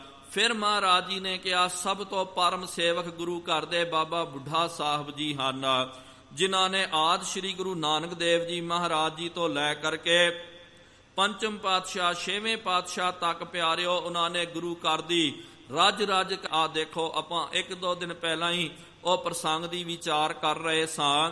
ਸਤਿਗੁਰੂ ਮਹਾਰਾਜ ਜੀ ਨੂੰ ਜਦੋਂ ਬਾਬਾ ਬੁੱਢਾ ਸਾਹਿਬ ਜੀ ਨੇ ਬੇਨਤੀ ਕੀਤੀ, ਸਤਨਾਮ ਵਾਹਿਗੁਰੂ ਦੇ ਅਰਥ ਪੁੱਛਣੇ ਕੀਤੇ, ਮਹਾਰਾਜ ਜੀ ਨੇ ਅਰਥ ਸਪਸ਼ਟ ਕਰਨਾ ਕੀਤਾ ਤੇ ਬਾਬਾ ਬੁੱਢਾ ਸਾਹਿਬ ਨੂੰ ਆਪਣੇ ਸੀਨੇ ਨੇ ਲਾਲ ਲਾ ਕਰਕੇ ਸਤਿਗੁਰੂ ਮਹਾਰਾਜ ਜੀ ਨੇ ਭਾਈ ਦਾ ਖਿਤਾਬ ਦਿੱਤਾ। ਇਸ ਤੋਂ ਪਹਿਲੇ ਭਾਈ ਦਾ ਖਿਤਾਬ ਜਿਹੜਾ ਪਿਆਰਿਓ ਸਤਿਗੁਰੂ ਮਹਾਰਾਜ ਜੀ ਨੇ ਭਾਈ ਮਰਦਾਨੇ ਨੂੰ ਦਿੱਤਾ। ਉਸ ਤੋਂ ਬਾਅਦ ਸਤਿਗੁਰੂ ਮਹਾਰਾਜ ਜੀ ਨੇ ਆਪਣੀ ਹਯਾਤੀ ਦੇ ਵਿੱਚ ਬਾਬਾ ਬੁੱਢਾ ਸਾਹਿਬ ਜੀ ਨੂੰ ਭਾਈ ਦਾ ਲਕਬ ਦਿੱਤਾ ਹੈ। ਇਹ ਖਿਤਾਬ ਦੇ ਨਾਲ ਨਿਵਾਜਣਾ ਕੀਤਾ। ਪਿਆਰਿਓ ਗੁਰਮਤ ਦੇ ਵਿੱਚ ਇਸ ਤੋਂ ਵੱਡਾ ਕੋਈ ਖਿਤਾਬ ਨਹੀਂ ਹੈ। ਭਾਵੇਂ ਕੋਈ ਕਹਿ ਦਵੇ ਜੀ ਫਲਾਣਾ ਕੋਈ ਸੰਤ ਹੈ, ਕੋਈ ਜਿਹੜਾ ਬ੍ਰਹਮ ਗਿਆਨੀ ਹੈ, ਕੋਈ ਇਹ ਹੈ ਉਹ ਹੈ, ਜੋ ਮਰਜੀ ਪਿਆਰਿਓ ਲਾ ਲਵੇ, ਲੇਕਿਨ ਗੁਰੂ ਘਰ ਦੇ ਵਿੱਚ ਭਾਈ ਤੋਂ ਵੱਡਾ ਖਿਤਾਬ ਕੋਈ ਵੀ ਨਹੀਂ ਹੈ। ਸਤਿਗੁਰੂ ਮਹਾਰਾਜ ਜੀ ਨੇ ਭਾਈ ਦਾ ਲਕਬ ਦਿੱਤਾ ਕਿ ਭਾਈ ਤੇਰੇ ਵਿੱਚ ਜਿਸ ਤਰ੍ਹਾਂ ਦੋ ਭਰਾਵਾਂ ਦੇ ਵਿੱਚ ਕੋਈ ਪਿਆਰਿਓ ਵਿਥ ਨਹੀਂ ਹੁੰਦੀ ਹੈ, ਸਾਂਝਾ ਅਧਿਕਾਰ ਹੁੰਦਾ, ਸਾਂਝੀ ਵਾਲਤਾ ਹੁੰਦੀ ਹੈ, ਇਸ ਤਰ੍ਹਾਂ ਹੀ ਸਤਿਗੁਰੂ ਮਹਾਰਾਜ ਜੀ ਨੇ ਉਹਨਾਂ ਨੂੰ ਗੁਰੂ ਘਰ ਦੇ ਵਿੱਚ ਸਾਂਝਾ ਰੁਤਬਾ ਦਿੱਤਾ। ਭਾਈ ਦੇ ਲਕਬ ਦੇ ਨਾਲ ਉਹਨਾਂ ਨੂੰ ਨਿਵਾਜਣਾ ਕੀਤਾ। ਬਹੁਤ ਜ਼ਿਆਦੀ ਬਾਬਾ ਬੁੱਢਾ ਸਾਹਿਬ ਜੀ ਨੇ ਗੁਰੂ ਘਰ ਦੀ ਅਣਥੱਕ ਸੇਵਾ ਕੀਤੀ। ਮਹਾਰਾਜ ਜੀ ਨੇ ਗੁਰੂ ਨਾਨਕ ਦੇਵ ਜੀ ਨੇ ਕਿਹਾ ਸੀ ਬਾਬਾ ਬੁੱਢਾ ਤੇਰੇ ਤੋਂ ਓਲੇ ਕਦੇ ਵੀ ਨਾ ਹੋਸਾਂ, ਇਹ ਵੀ ਮਹਾਰਾਜ ਜੀ ਨੇ ਵਰ ਦਿੱਤਾ। ਤੇ ਇਹ ਵੀ ਬਚਨ ਕੀਤਾ ਬਾਬਾ ਬੁੱਢਾ ਸਾਹਿਬ ਜੀ ਤੁਸੀਂ ਸਿੱਖੀ ਦੀ ਹੱਦ ਹੋਵੋਗੇ, ਤੁਹਾਡੇ ਤੋਂ ਅੱਗੇ ਸਿੱਖੀ ਨਹੀਂ ਹੋਵੇਗੀ, ਤੁਹਾਡੇ ਤੋਂ ਉਰੇ ਹੋਵੇਗੀ। ਭਾਵ ਕੇ ਸਰਵੋੱਚ ਸਿੱਖ ਦਾ ਖਿਤਾਬ ਵੀ ਜੇ ਕਿ ਨੂੰ ਪ੍ਰਾਪਤ ਹੈ ਤੇ ਬਾਬਾ ਬੁੱਢਾ ਸਾਹਿਬ ਜੀ। ਤੇ ਇਹ ਵੀ ਮਹਾਰਾਜ ਜੀ ਨੇ ਕਿਹਾ, ਬਾਬਾ ਬੁੱਢਾ ਸਾਹਿਬ ਜੀ ਜੋ ਮਰਜ਼ੀ ਹੋ ਜਾਵੇ ਅਸੀਂ ਸੰਸਾਰ ਤੋਂ ਓਲੇ ਹੋ ਜਾਵਾਂਗੇ, ਲੁਕ ਜਾਵਾਂਗੇ, ਲੇਕਿਨ ਤੁਹਾਡੇ ਤੋਂ ਓਲੇ ਕਦੇ ਨਾ ਹੋਸਾਂ। ਤੁਹਾਡੇ ਤੋਂ ਅਸਾਂ ਨੇ ਕਦੇ ਵੀ ਓਲੇ ਨਹੀਂ ਹੋਣਾ ਹੈ, ਤੁਹਾਡੇ ਤੋਂ ਕਦੇ ਵੀ ਛੁਪ ਕਰਕੇ ਨਹੀਂ ਰਹਿਣਾ। ਬੇਅੰਤ ਵਾਰ ਸਤਿਗੁਰੂ ਮਹਾਰਾਜ ਜੀ ਨੇ, ਗੁਰੂ ਨਾਨਕ ਦੇਵ ਜੀ ਮਹਾਰਾਜ ਜੀ ਨੇ ਦਿੱਤੇ ਆਦਿ ਸਿੱਖ ਦਾ ਜਿਨ੍ਹਾਂ ਨੂੰ ਖਿਤਾਬ ਪ੍ਰਾਪਤ ਹੋਇਆ। ਫਿਰ ਸਤਿਗੁਰੂ ਗੁਰੂ ਅਰਜਨ ਦੇਵ ਜੀ ਮਹਾਰਾਜ ਜੀ ਨੇ ਵਿਚਾਰ ਕੀਤੀ ਇਹ ਜਿਹੜੀ ਹੈ ਵਡਿਆਈ ਸੇਵਕ ਨੂੰ ਦੇਣੀ ਚਾਹੀਦੀ ਹੈ। ਤੇ ਸਤਿਗੁਰੂ ਮਹਾਰਾਜ ਜੀ ਨੇ ਸਤਿਗੁਰੂ ਗੁਰੂ ਘਰ ਦੇ ਪਰਮ ਸੇਵਕ ਜਾਣ ਕਰਕੇ ਬਾਬਾ ਬੁੱਢਾ ਸਾਹਿਬ ਜੀ ਨੂੰ ਉਚੇਚੇ ਤੌਰ ਤੇ ਸਦਨਾ ਕੀਤਾ। ਤੇ ਸਾਰੀਆਂ ਸੰਗਤਾਂ ਜਿਹੜੀਆਂ ਹਨ ਪਿਆਰਿਓ ਇੱਕ ਦਿਨ ਪਹਿਲਾਂ ਹੀ ਤੇ ਜਾ ਕਰਕੇ ਰਾਮਸਰ ਸਾਹਿਬ ਉੱਥੇ ਨਿਵਾਸ ਕਰਨਾ ਕੀਤਾ। ਤੇ ਉੱਥੇ ਫਿਰ ਸਾਰੀ ਰਾਤ ਪਿਆਰਿਓ ਗੁਰਬਾਣੀ ਦਾ ਪਠਨ ਪਾਠਨ ਕੀਰਤਨ ਹੋਇਆ, ਰਹਿਣ ਸਬਾਈ ਕੀਰਤਨ ਹੋਇਆ। ਤੇ ਜਦੋਂ ਅੰਮ੍ਰਿਤ ਵੇਲਾ ਹੋਇਆ ਫਿਰ ਸਤਿਗੁਰੂ ਮਹਾਰਾਜ ਜੀ ਨੇ ਆਪ ਸ਼ਰਧਾ ਭਾਵਨਾ ਨਿਮਰਤਾ ਦੇ ਵਿੱਚ ਆ ਕਰਕੇ ਚਵਰ ਬਰਦਾਰੀ ਆਦਿ ਉਹਨਾਂ ਨੇ ਸੇਵਾ ਕਰਨੀ ਕੀਤੀ। ਤੇ ਸ੍ਰੀ ਗੁਰੂ ਗ੍ਰੰਥ ਸਾਹਿਬ ਜੀ ਮਹਾਰਾਜ ਜੀ ਦਾ ਸਵਰੂਪ ਜੋ ਹੈ ਬਾਬਾ ਬੁੱਢਾ ਸਾਹਿਬ ਜੀ ਦੇ ਸੀਸ ਤੇ ਟਿਕਾਉਣਾ ਕੀਤਾ। ਤੇ ਟਿਕਾ ਕਰਕੇ ਆਪ ਨੰਗੀ ਪੈਰੀ ਸਾਰੀ ਸੰਗਤ ਦੇ ਨਾਲ ਸ਼ਬਦ ਚੌਂਕੀ ਲੈ ਕਰਕੇ ਸਤਿਗੁਰੂ ਸ੍ਰੀ ਗੁਰੂ ਅਰਜਨ ਦੇਵ ਜੀ ਮਹਾਰਾਜ ਜੀ ਨੇ ਜਲੌ ਜਿਹੜਾ ਹੈ ਰਾਮਸਰ ਸਾਹਿਬ ਤੋਂ ਕੱਢਣਾ ਕੀਤਾ। ਇਹ ਜਲੌ ਫਿਰ ਚੱਲ ਕਰਕੇ ਸ੍ਰੀ ਦਰਬਾਰ ਸਾਹਿਬ ਪਹੁੰਚੇ ਆ। ਤੇ ਸ੍ਰੀ ਦਰਬਾਰ ਸਾਹਿਬ ਦੀ ਵੀ ਪਿਆਰਿਓ ਉਸ ਵੇਲੇ ਸੰਪੂਰਨ ਮੁਕੰਮਲਤਾ ਹੋ ਗਈ ਸੀ। ਉੱਥੇ ਫਿਰ ਸਤਿਗੁਰੂ ਮਹਾਰਾਜ ਜੀ ਨੇ ਦਰਬਾਰ ਸਾਹਿਬ ਦੇ ਵਿਚਕਾਰ ਮੰਜੀ ਸਾਹਿਬ ਦਾ ਪ੍ਰਕਾਸ਼ ਕਰਕੇ ਫਿਰ ਸ੍ਰੀ ਗੁਰੂ ਗ੍ਰੰਥ ਸਾਹਿਬ ਜੀ ਮਹਾਰਾਜ ਜੀ ਦਾ ਬਾਬਾ ਬੁੱਢਾ ਸਾਹਿਬ ਜੀ ਤੋਂ ਪ੍ਰਕਾਸ਼ ਕਰਵਾਇਆ। ਆਪ ਸਤਿਗੁਰੂ ਮਹਾਰਾਜ ਚਵਰ ਕਰ ਰਹੇ ਸਨ। ਫਿਰ ਬਾਬਾ ਬੁੱਢਾ ਸਾਹਿਬ ਜੀ ਨੇ ਔਰ ਵੀ ਜਿਹੜੇ ਮੁਖੀਆਂ ਨੇ ਕਿਹਾ ਕਿ ਸਤਿਗੁਰੂ ਮਹਾਰਾਜ ਆਪ ਜੀ ਹੁਣ ਸ੍ਰੀ ਗੁਰੂ ਗ੍ਰੰਥ ਸਾਹਿਬ ਜੀ ਮਹਾਰਾਜ ਜੀ ਦੇ ਵਿੱਚੋਂ ਆਵਾਜ਼ਾਂ ਲੈਣਾ ਕਰੋ, ਜਿਹਨੂੰ ਪਿਆਰਿਓ ਆਪਾਂ ਅੱਜ ਦੇ ਜ਼ਮਾਨੇ ਦੇ ਵਿੱਚ ਸ਼੍ਰੀ ਮੁਖਵਾਗ ਬੋਲਦੇ ਆ। ਤੇ ਕਿਸੇ ਜ਼ਮਾਨੇ ਦੇ ਵਿੱਚ ਉਹਨਾਂ ਦਿਨਾਂ ਦੇ ਵਿੱਚ ਹੁਕਮਨਾਮਾ ਵੀ ਕਿਹਾ ਜਾਂਦਾ ਤੇ ਸ਼੍ਰੀ ਮੁਖਵਾਗ ਵੀ ਕਹਿੰਦੇ। ਤੇ ਸ਼ੁਰੂਆਤੀ ਤੌਰ ਤੇ ਪਿਆਰਿਓ ਆਵਾਜ਼ਾਂ ਲੈਣਾ, ਸ਼੍ਰੀ ਗੁਰੂ ਗ੍ਰੰਥ ਸਾਹਿਬ ਜੀ ਮਹਾਰਾਜ ਜੀ ਦੇ ਵਿੱਚੋਂ ਆਵਾਜ਼ਾਂ ਲਿਓ। ਪੁਰਾਤਨ ਗ੍ਰੰਥਾਂ ਦੇ ਵਿੱਚ ਪੰਥ ਪ੍ਰਕਾਸ਼ ਦੇ ਵਿੱਚ ਵੀ ਪਿਆਰਿਓ ਕਈ ਵਾਰੀ ਇਹ ਬਚਨ ਆਇਆ, ਜਦੋਂ ਵੀ ਖਾਲਸਾ ਕਿਸੇ ਨਿਰਣੇ ਦਾ ਪ੍ਰਕਾਸ਼ ਕਰੋ ਤੇ ਪ੍ਰਕਾਸ਼ ਕਰਕੇ ਗ੍ਰੰਥ ਸਾਹਿਬ ਜੀ ਦੇ ਵਿੱਚੋਂ ਆਵਾਜ਼ਾਂ ਲੈਣਾ ਕਰੋ। ਸਤਿਗੁਰੂ ਮਹਾਰਾਜ ਸਾਨੂੰ ਕੀ ਹੋਕਾ ਦਿੰਦੇ ਹਨ, ਕੀ ਆਵਾਜ਼ ਦਿੰਦੇ, ਕੀ ਬਚਨ ਕਰਦੇ। ਤੇ ਜਦੋਂ ਮਹਾਰਾਜ ਜੀ ਨੂੰ ਕਿਹਾ ਗਿਆ, ਸਤਿਗੁਰੂ ਮਹਾਰਾਜ ਜੀ ਨੇ ਕਿਹਾ ਨਹੀਂ ਭਾਈ, ਬਾਬਾ ਬੁੱਢਾ ਸਾਹਿਬ ਜੀ ਹੀ ਪਹਿਲੇ ਗ੍ਰੰਥੀ ਹੋਣਗੇ। ਤੇ ਉਹਨਾਂ ਤੋਂ ਹੀ ਗੁਰੂ ਗ੍ਰੰਥ ਸਾਹਿਬ ਜੀ ਮਹਾਰਾਜ ਜੀ ਦਾ ਪ੍ਰਕਾਸ਼ ਕਰਵਾਇਆ। ਤੇ ਪ੍ਰਕਾਸ਼ ਕਰਾ ਕਰਕੇ ਫਿਰ ਸਤਿਗੁਰੂ ਮਹਾਰਾਜ ਜੀ ਨੇ ਬਚਨ ਕੀਤਾ, ਬਾਬਾ ਬੁੱਢਾ ਖੋਲੋ ਗ੍ਰੰਥ। ਕਿ ਬਾਬਾ ਬੁੱਢਾ ਸਾਹਿਬ ਜੀ ਆਪ ਜੀ ਸ੍ਰੀ ਗੁਰੂ ਗ੍ਰੰਥ ਸਾਹਿਬ ਜੀ ਮਹਾਰਾਜ ਜੀ ਨੂੰ ਖੋਲੋ, ਭਾਵ ਕੇ ਪ੍ਰਕਾਸ਼ ਕਰਨਾ ਕਰੋ। ਲੇਹੋ ਆਵਾਜ਼ ਸੁਨੈ ਸਭ ਪੰਥ, ਸਾਰਾ ਪੰਥ ਜਿਹੜਾ ਹੈ ਜੋ ਬੈਠਿਆ ਹੋਇਆ ਮੌਜੂਦ ਹੈ ਸ੍ਰੀ ਗੁਰੂ ਗ੍ਰੰਥ ਸਾਹਿਬ ਜੀ ਮਹਾਰਾਜ ਜੀ ਦੇ ਵਿੱਚੋਂ ਆਪ ਜੀ ਆਵਾਜ਼ਾਂ ਲੈਣਾ ਕਰੋ, ਮੁਖ ਵਾਕ ਦੀ ਬਖਸ਼ੀਸ਼ ਕਰਨਾ ਕਰੋ। ਤੇ ਫਿਰ ਬਾਬਾ ਬੁੱਢਾ ਸਾਹਿਬ ਜੀ ਨੇ ਅਦਬ ਸਹਿਤ ਤਬ ਗ੍ਰੰਥ ਕੋ ਖੋਲਾ, ਲੈ ਆਵਾਜ਼ ਬੁੱਢਾ ਮੁਖ ਬੋਲਾ। ਬਹੁਤ ਪ੍ਰੇਮ ਦੇ ਨਾਲ ਅਦਬ ਅਦਾਬ ਦੇ ਨਾਲ ਸ੍ਰੀ ਗੁਰੂ ਗ੍ਰੰਥ ਸਾਹਿਬ ਜੀ ਮਹਾਰਾਜ ਜੀ ਦਾ ਪ੍ਰਕਾਸ਼ ਕੀਤਾ, ਖੋਲਣਾ ਕੀਤਾ। ਲੇਹ ਆਵਾਜ਼ ਸੁਨੈ ਸਭ ਪੰਥ। ਤੇ ਫਿਰ ਜਿਹੜਾ ਉਹਨਾਂ ਨੇ ਆਵਾਜ਼ਾਂ ਲਿਆ, ਕੀ ਆਵਾਜ਼ਾਂ ਆਇਆ, ਲੈ ਆਵਾਜ਼ ਬੁੱਢਾ ਮੁਖ ਬੋਲਾ। ਕੀ ਬੋਲਿਆ, ਸੂਹੀ ਮਹੱਲਾ ਪੰਜਵਾ, ਸੰਤਾਂ ਕੇ ਕਾਰਜ ਆਪ ਖਲੋਇਆ, ਹਰ ਕੰਮ ਕਰਾਵਣ ਆਇਆ ਰਾਮ। ਧਰਤ ਸੁਹਾਵੀ ਤਾਲ ਸੁਹਾਵਾ, ਵਿੱਚ ਅੰਮ੍ਰਿਤ ਜਲ ਛਾਇਆ ਰਾਮ।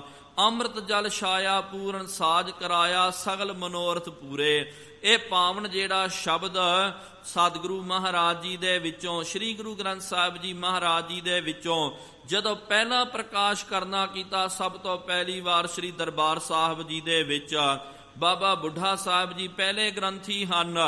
ਉਹਨਾਂ ਨੇ ਜੋ ਆਵਾਜ਼ਾਂ ਲਿਆ, ਇਹ ਹੁਕਮਨਾਮਾ ਆਇਆ ਸੂਹੀ ਰਾਗ ਦਾ। ਫਿਰ ਸਤਿਗੁਰੂ ਮਹਾਰਾਜ ਜੀ ਨੇ ਫਿਰ ਨੇਮ ਬੰਨ੍ਹ ਦਿੱਤਾ ਕਿ ਅੱਜ ਤੋਂ ਬਾਅਦ ਦਰਬਾਰ ਸਾਹਿਬ ਦੇ ਵਿੱਚ ਸ੍ਰੀ ਗੁਰੂ ਗ੍ਰੰਥ ਸਾਹਿਬ ਜੀ ਮਹਾਰਾਜ ਜੀ ਦਾ ਪ੍ਰਕਾਸ਼ ਹੋਵੇਗਾ। ਤੇ ਉਸ ਤੋਂ ਬਾਅਦ ਪਿਆਰਿਓ ਇਹ ਮਰਿਆਦਾ ਜਿਹੜੀ ਹੈ ਸੀਨਾ ਬਾ ਸੀਨਾ ਚਲੀ ਆ ਰਹੀ ਹੈ ਤੇ ਸ੍ਰੀ ਗੁਰੂ ਗ੍ਰੰਥ ਸਾਹਿਬ ਜੀ ਮਹਾਰਾਜ ਜੀ ਦਾ ਪ੍ਰਕਾਸ਼ ਦਰਬਾਰ ਸਾਹਿਬ ਦੇ ਵਿੱਚ ਹੁੰਦਾ। ਤੇ ਜਦੋਂ ਸੁਖਾਸਨ ਕੀਤਾ ਗਿਆ ਸ਼ਾਮਾਂ ਦੇ ਵੇਲੇ ਤਾਂ ਸਤਿਗੁਰੂ ਮਹਾਰਾਜ ਜੀ ਨੇ ਆਪ, ਕਿਉਂਕਿ ਜਿਹੜਾ ਪਿਆਰਿਓ ਆਪਾਂ ਅੱਜ ਅਕਾਲ ਤਖਤ ਸਾਹਿਬ ਕਰਕੇ ਜੋ ਖਾਲਸੇ ਦਾ ਸਰਵੋੱਚ ਤਖਤ ਹੈ ਸ੍ਰੀ ਅਕਾਲ ਤਖਤ ਸਾਹਿਬ, ਇਹਦੀ ਰਚਨਾ ਜਿਹੜੀ ਹੈ ਉੱਥੇ ਸ੍ਰੀ ਗੁਰੂ ਹਰਗੋਬਿੰਦ ਸਾਹਿਬ ਜੀ ਮਹਾਰਾਜ ਜੀ ਨੇ ਕਰਦੀ ਕੀਤੀ। ਪਹਿਲਾਂ ਪਿਆਰਿਓ ਇਹਨੂੰ ਕੋਠਾ ਸਾਹਿਬ ਕਹਿੰਦੇ ਸਨ। ਇੱਥੇ ਸ੍ਰੀ ਗੁਰੂ ਅਰਜਨ ਦੇਵ ਜੀ ਮਹਾਰਾਜ ਜੀ ਦਾ ਨਿਵਾਸ ਅਸਥਾਨ ਹੋਇਆ ਕਰਦਾ ਸੀ। ਨਿਵਾਸ ਅਸਥਾਨ ਸਤਿਗੁਰੂ ਮਹਾਰਾਜ ਉੱਥੇ ਨਿਵਾਸ ਕਰਿਆ ਕਰਦੇ ਸਨ। ਫਿਰ ਮਹਾਰਾਜ ਜੀ ਨੇ ਸੋਚਿਆ ਕਿ ਮਹਾਰਾਜ ਜੀ ਦਾ ਹੁਣ ਸੁਖਾਸਨ ਕਿੱਥੇ ਕੀਤਾ ਜਾਵੇ ਤੇ ਫਿਰ ਆਪ ਅਦਬ ਦੇ ਨਾਲ ਬਾਬਾ ਬੁੱਢਾ ਸਾਹਿਬ ਜੀ ਨੂੰ ਗ੍ਰੰਥੀ ਲਾ ਕਰਕੇ ਆਪ ਚਵਰ ਕਰਦੇ ਹੋਏ ਸਤਿਗੁਰੂ ਮਹਾਰਾਜ ਜੀ ਨੇ ਸ੍ਰੀ ਗੁਰੂ ਗ੍ਰੰਥ ਸਾਹਿਬ ਜੀ ਮਹਾਰਾਜ ਜੀ ਦਾ ਸੁਖਾਸਨ ਜਿਹੜਾ ਕੋਠਾ ਸਾਹਿਬ ਜਿੱਥੇ ਸ੍ਰੀ ਗੁਰੂ ਅਰਜਨ ਦੇਵ ਜੀ ਮਹਾਰਾਜ ਆਜ ਬਿਰਾਜਮਾਨ ਹੋਇਆ ਕਰਦੇ, ਜਿਸ ਮੰਜੇ ਤੇ ਮਹਾਰਾਜ ਜੀ ਆਪ ਸਜਿਆ ਕਰਦੇ ਉੱਥੇ ਹੀ ਸਤਿਗੁਰੂ ਮਹਾਰਾਜ ਜੀ ਨੇ ਸੋਹਣੀ ਵਿਛਾਈ ਕਰਕੇ ਸ੍ਰੀ ਗੁਰੂ ਗ੍ਰੰਥ ਸਾਹਿਬ ਜੀ ਮਹਾਰਾਜ ਜੀ ਦਾ ਉੱਥੇ ਸੁਖਾਸਨ ਕਰਨਾ ਕੀਤਾ। ਤੇ ਸੁਖਾਸਨ ਕਰਕੇ ਉਸ ਤੋਂ ਬਾਅਦ ਇਤਿਹਾਸਕਾਰ ਕਹਿੰਦੇ ਹਨ ਸਤਿਗੁਰੂ ਮਹਾਰਾਜ ਜੀ ਨੇ ਸਾਰੀ ਜ਼ਿੰਦਗੀ ਉਹਨਾਂ ਨੇ ਫਿਰ ਭੁੰਜੇ ਲੇਟਣਾ ਕੀਤਾ, ਉੱਥੇ ਥੱਲੇ ਵਿਸ਼ਰਾਮ ਕਰਨਾ ਕੀਤਾ। ਸਤਿਗੁਰੂ ਮਹਾਰਾਜ ਜੀ ਦੇ ਨਾਲ, ਗੁਰੂ ਗ੍ਰੰਥ ਸਾਹਿਬ ਜੀ ਮਹਾਰਾਜ ਜੀ ਦੇ ਨਾਲ ਤੇ ਉਹੀ ਪਲੰਗੇ ਦੇ ਉੱਤੇ ਜਾਂ ਦੂਜਾ ਮੰਜਾ ਢਾ ਕਰਕੇ ਸਤਿਗੁਰੂ ਮਹਾਰਾਜ ਜੀ ਨਹੀਂ ਵਿਸ਼ਰਾਮ ਕਰਿਆ ਕਰਦੇ ਸਨ। ਆਪ ਨਿਮਰਤਾ ਦੇ ਨਾਲ ਮੰਜਾ ਸਾਹਿਬ ਜਿਹੜਾ ਉਹਦੇ ਉੱਤੇ ਮਹਾਰਾਜ ਸ੍ਰੀ ਗੁਰੂ ਗ੍ਰੰਥ ਸਾਹਿਬ ਜੀ ਦਾ ਸੁਖਾਸਨ ਹੁੰਦਾ ਤੇ ਆਪ ਪੁੰਜੇ ਸਤਿਗੁਰੂ ਮਹਾਰਾਜ ਵਿਸ਼ਰਾਮ ਕਰਦੇ। ਅੱਜ ਵੀ ਪਿਆਰਿਓ ਜਦੋਂ ਆਪਾਂ ਜਾਂਦੇ ਹਾਂ ਸ੍ਰੀ ਅਕਾਲ ਤਖਤ ਸਾਹਿਬ ਜੀ ਦੇ ਦਰਸ਼ਨ ਕਰਨ ਵਾਸਤੇ, ਉਹ ਕੋਠਾ ਸਾਹਿਬ, ਉਹ ਪਾਵਨ ਅਸਥਾਨ ਅੱਜ ਵੀ ਮੌਜੂਦ ਹੈ। ਅੱਜ ਵੀ ਜਦੋਂ ਗੁਰੂ ਗ੍ਰੰਥ ਸਾਹਿਬ ਜੀ ਮਹਾਰਾਜ ਜੀ ਦਾ ਸੁਖਾਸਨ ਹੁੰਦਾ, ਪਾਲਕੀ ਸਾਹਿਬ ਦੇ ਵਿੱਚ ਸ੍ਰੀ ਗੁਰੂ ਗ੍ਰੰਥ ਸਾਹਿਬ ਜੀ ਮਹਾਰਾਜ ਜੀ ਨੂੰ ਸੁਸ਼ੋਭਿਤ ਕਰਕੇ ਕੋਠਾ ਸਾਹਿਬ ਲਿਆ ਕੇ ਫਿਰ ਉੱਥੇ ਗ੍ਰੰਥੀ ਸਾਹਿਬਾਨ ਜਿਹੜੇ ਹਨ ਮੰਜੇ ਦੇ ਉੱਤੇ ਮਹਾਰਾਜ ਜੀ ਨੂੰ ਵਿਰਾਂਦੀ ਹੈ। ਆਪ ਨੇ ਜਿਨ੍ਹਾਂ ਨੇ ਵੇਖਿਆ ਹੋਵੇਗਾ ਉਹਨਾਂ ਨੂੰ ਪਤਾ ਹੈ ਕਿ ਹੇਠ ਪਿਆਰਿਓ ਇੱਕ ਸੋਹਣੀ ਵਿਛਾਈ ਕੀਤੀ ਜਾਂਦੀ ਹੈ। ਉਹ ਇਹਦੇ ਵਾਸਤੇ ਉਹ ਇਹ ਪ੍ਰਤੀਕ ਹੈ ਕਿ ਸਤਿਗੁਰੂ ਮਹਾਰਾਜ ਆਪ ਆ ਕਰਕੇ ਉੱਥੇ ਹੇਠਾਂ ਵਿਸ਼ਰਾਮ ਕਰਦੇ ਹਨ। ਦੇਖੋ ਮਹਾਰਾਜ ਜੀ ਨੇ ਆਪਣੀ ਹਯਾਤੀ ਦੇ ਵਿੱਚ ਹਾਲੇ ਸਤਿਗੁਰੂ ਮਹਾਰਾਜ ਜੀ ਨੇ ਗੁਰੂ ਗ੍ਰੰਥ ਸਾਹਿਬ ਜੀ ਮਹਾਰਾਜ ਜੀ ਨੂੰ ਗੁਰਤਾ ਗੱਦੀ ਨਹੀਂ ਦਿੱਤੀ। ਗੁਰਤਾ ਗੱਦੀ ਤਾਂ ਸਤਿਗੁਰੂ ਮਹਾਰਾਜ ਸ੍ਰੀ ਦਸਮੇਸ਼ ਪਿਤਾ ਜੀ ਨੇ ਇਸ ਪਾਵਨ ਅਸਥਾਨ ਤੇ ਦਿੱਤੀ ਹੈ, ਲੇਕਿਨ ਬਾਣੀ ਦਾ ਸਤਿਕਾਰ ਕਰਨਾ, ਬਾਣੀ ਨੂੰ ਗੁਰੂ ਜਾਣ ਕਰਕੇ ਮੰਨਣਾ ਮਹਾਰਾਜ ਜੀ ਨੇ ਪਹਿਲਾਂ ਹੀ ਕਹਿ ਦਿੱਤਾ। ਪਹਿਲੇ ਸਤਿਗੁਰੂ ਮਹਾਰਾਜ ਨੇ ਕਹਿ ਦਿੱਤਾ ਕਿ ਜੈਸੀ ਮੈਂ ਆਵੈ ਖਸਮ ਕੀ ਬਾਣੀ ਤੈਸੜਾ ਕਰੀ ਗਿਆਨ ਵੇ ਲਾਲੋ, ਸੱਚ ਕੀ ਬਾਣੀ ਨਾਨਕ ਆਖੈ ਸੱਚ ਸੁਣਾਏ ਸੀ ਸੱਚ ਕੀ ਬੇਲਾ। ਇਹ ਜੋ ਬਾਣੀ ਜਿਹੜੀ ਹੈ ਇਹ ਸੱਚ ਦੀ ਬਾਣੀ ਹੈ। ਬਾਣੀ ਗੁਰੂ ਗੁਰੂ ਹੈ ਬਾਣੀ, ਵਿੱਚ ਬਾਣੀ ਅੰਮ੍ਰਿਤ ਸਾਰੇ, ਗੁਰ ਬਾਣੀ ਕਹੈ ਸੇਵਕ ਜਨ ਮਾਨੈ, ਪਰ ਤਖ ਗੁਰੂ ਨਿਸਤਾਰੇ। ਜਦੋਂ ਸਿੱਧਾਂ ਨੇ ਗੁਰੂ ਨਾਨਕ ਦੇਵ ਜੀ ਮਹਾਰਾਜ ਜੀ ਨੂੰ ਪੁੱਛਿਆ, ਪ੍ਰਸ਼ਨ ਕਰਨਾ ਕੀਤਾ ਕਿ ਆਪ ਜੀ ਦਾ ਗੁਰੂ ਕੌਣ ਹੈ, ਕੌਣ ਗੁਰੂ ਜਿਸ ਕਾ ਤੂੰ ਚੇਲਾ।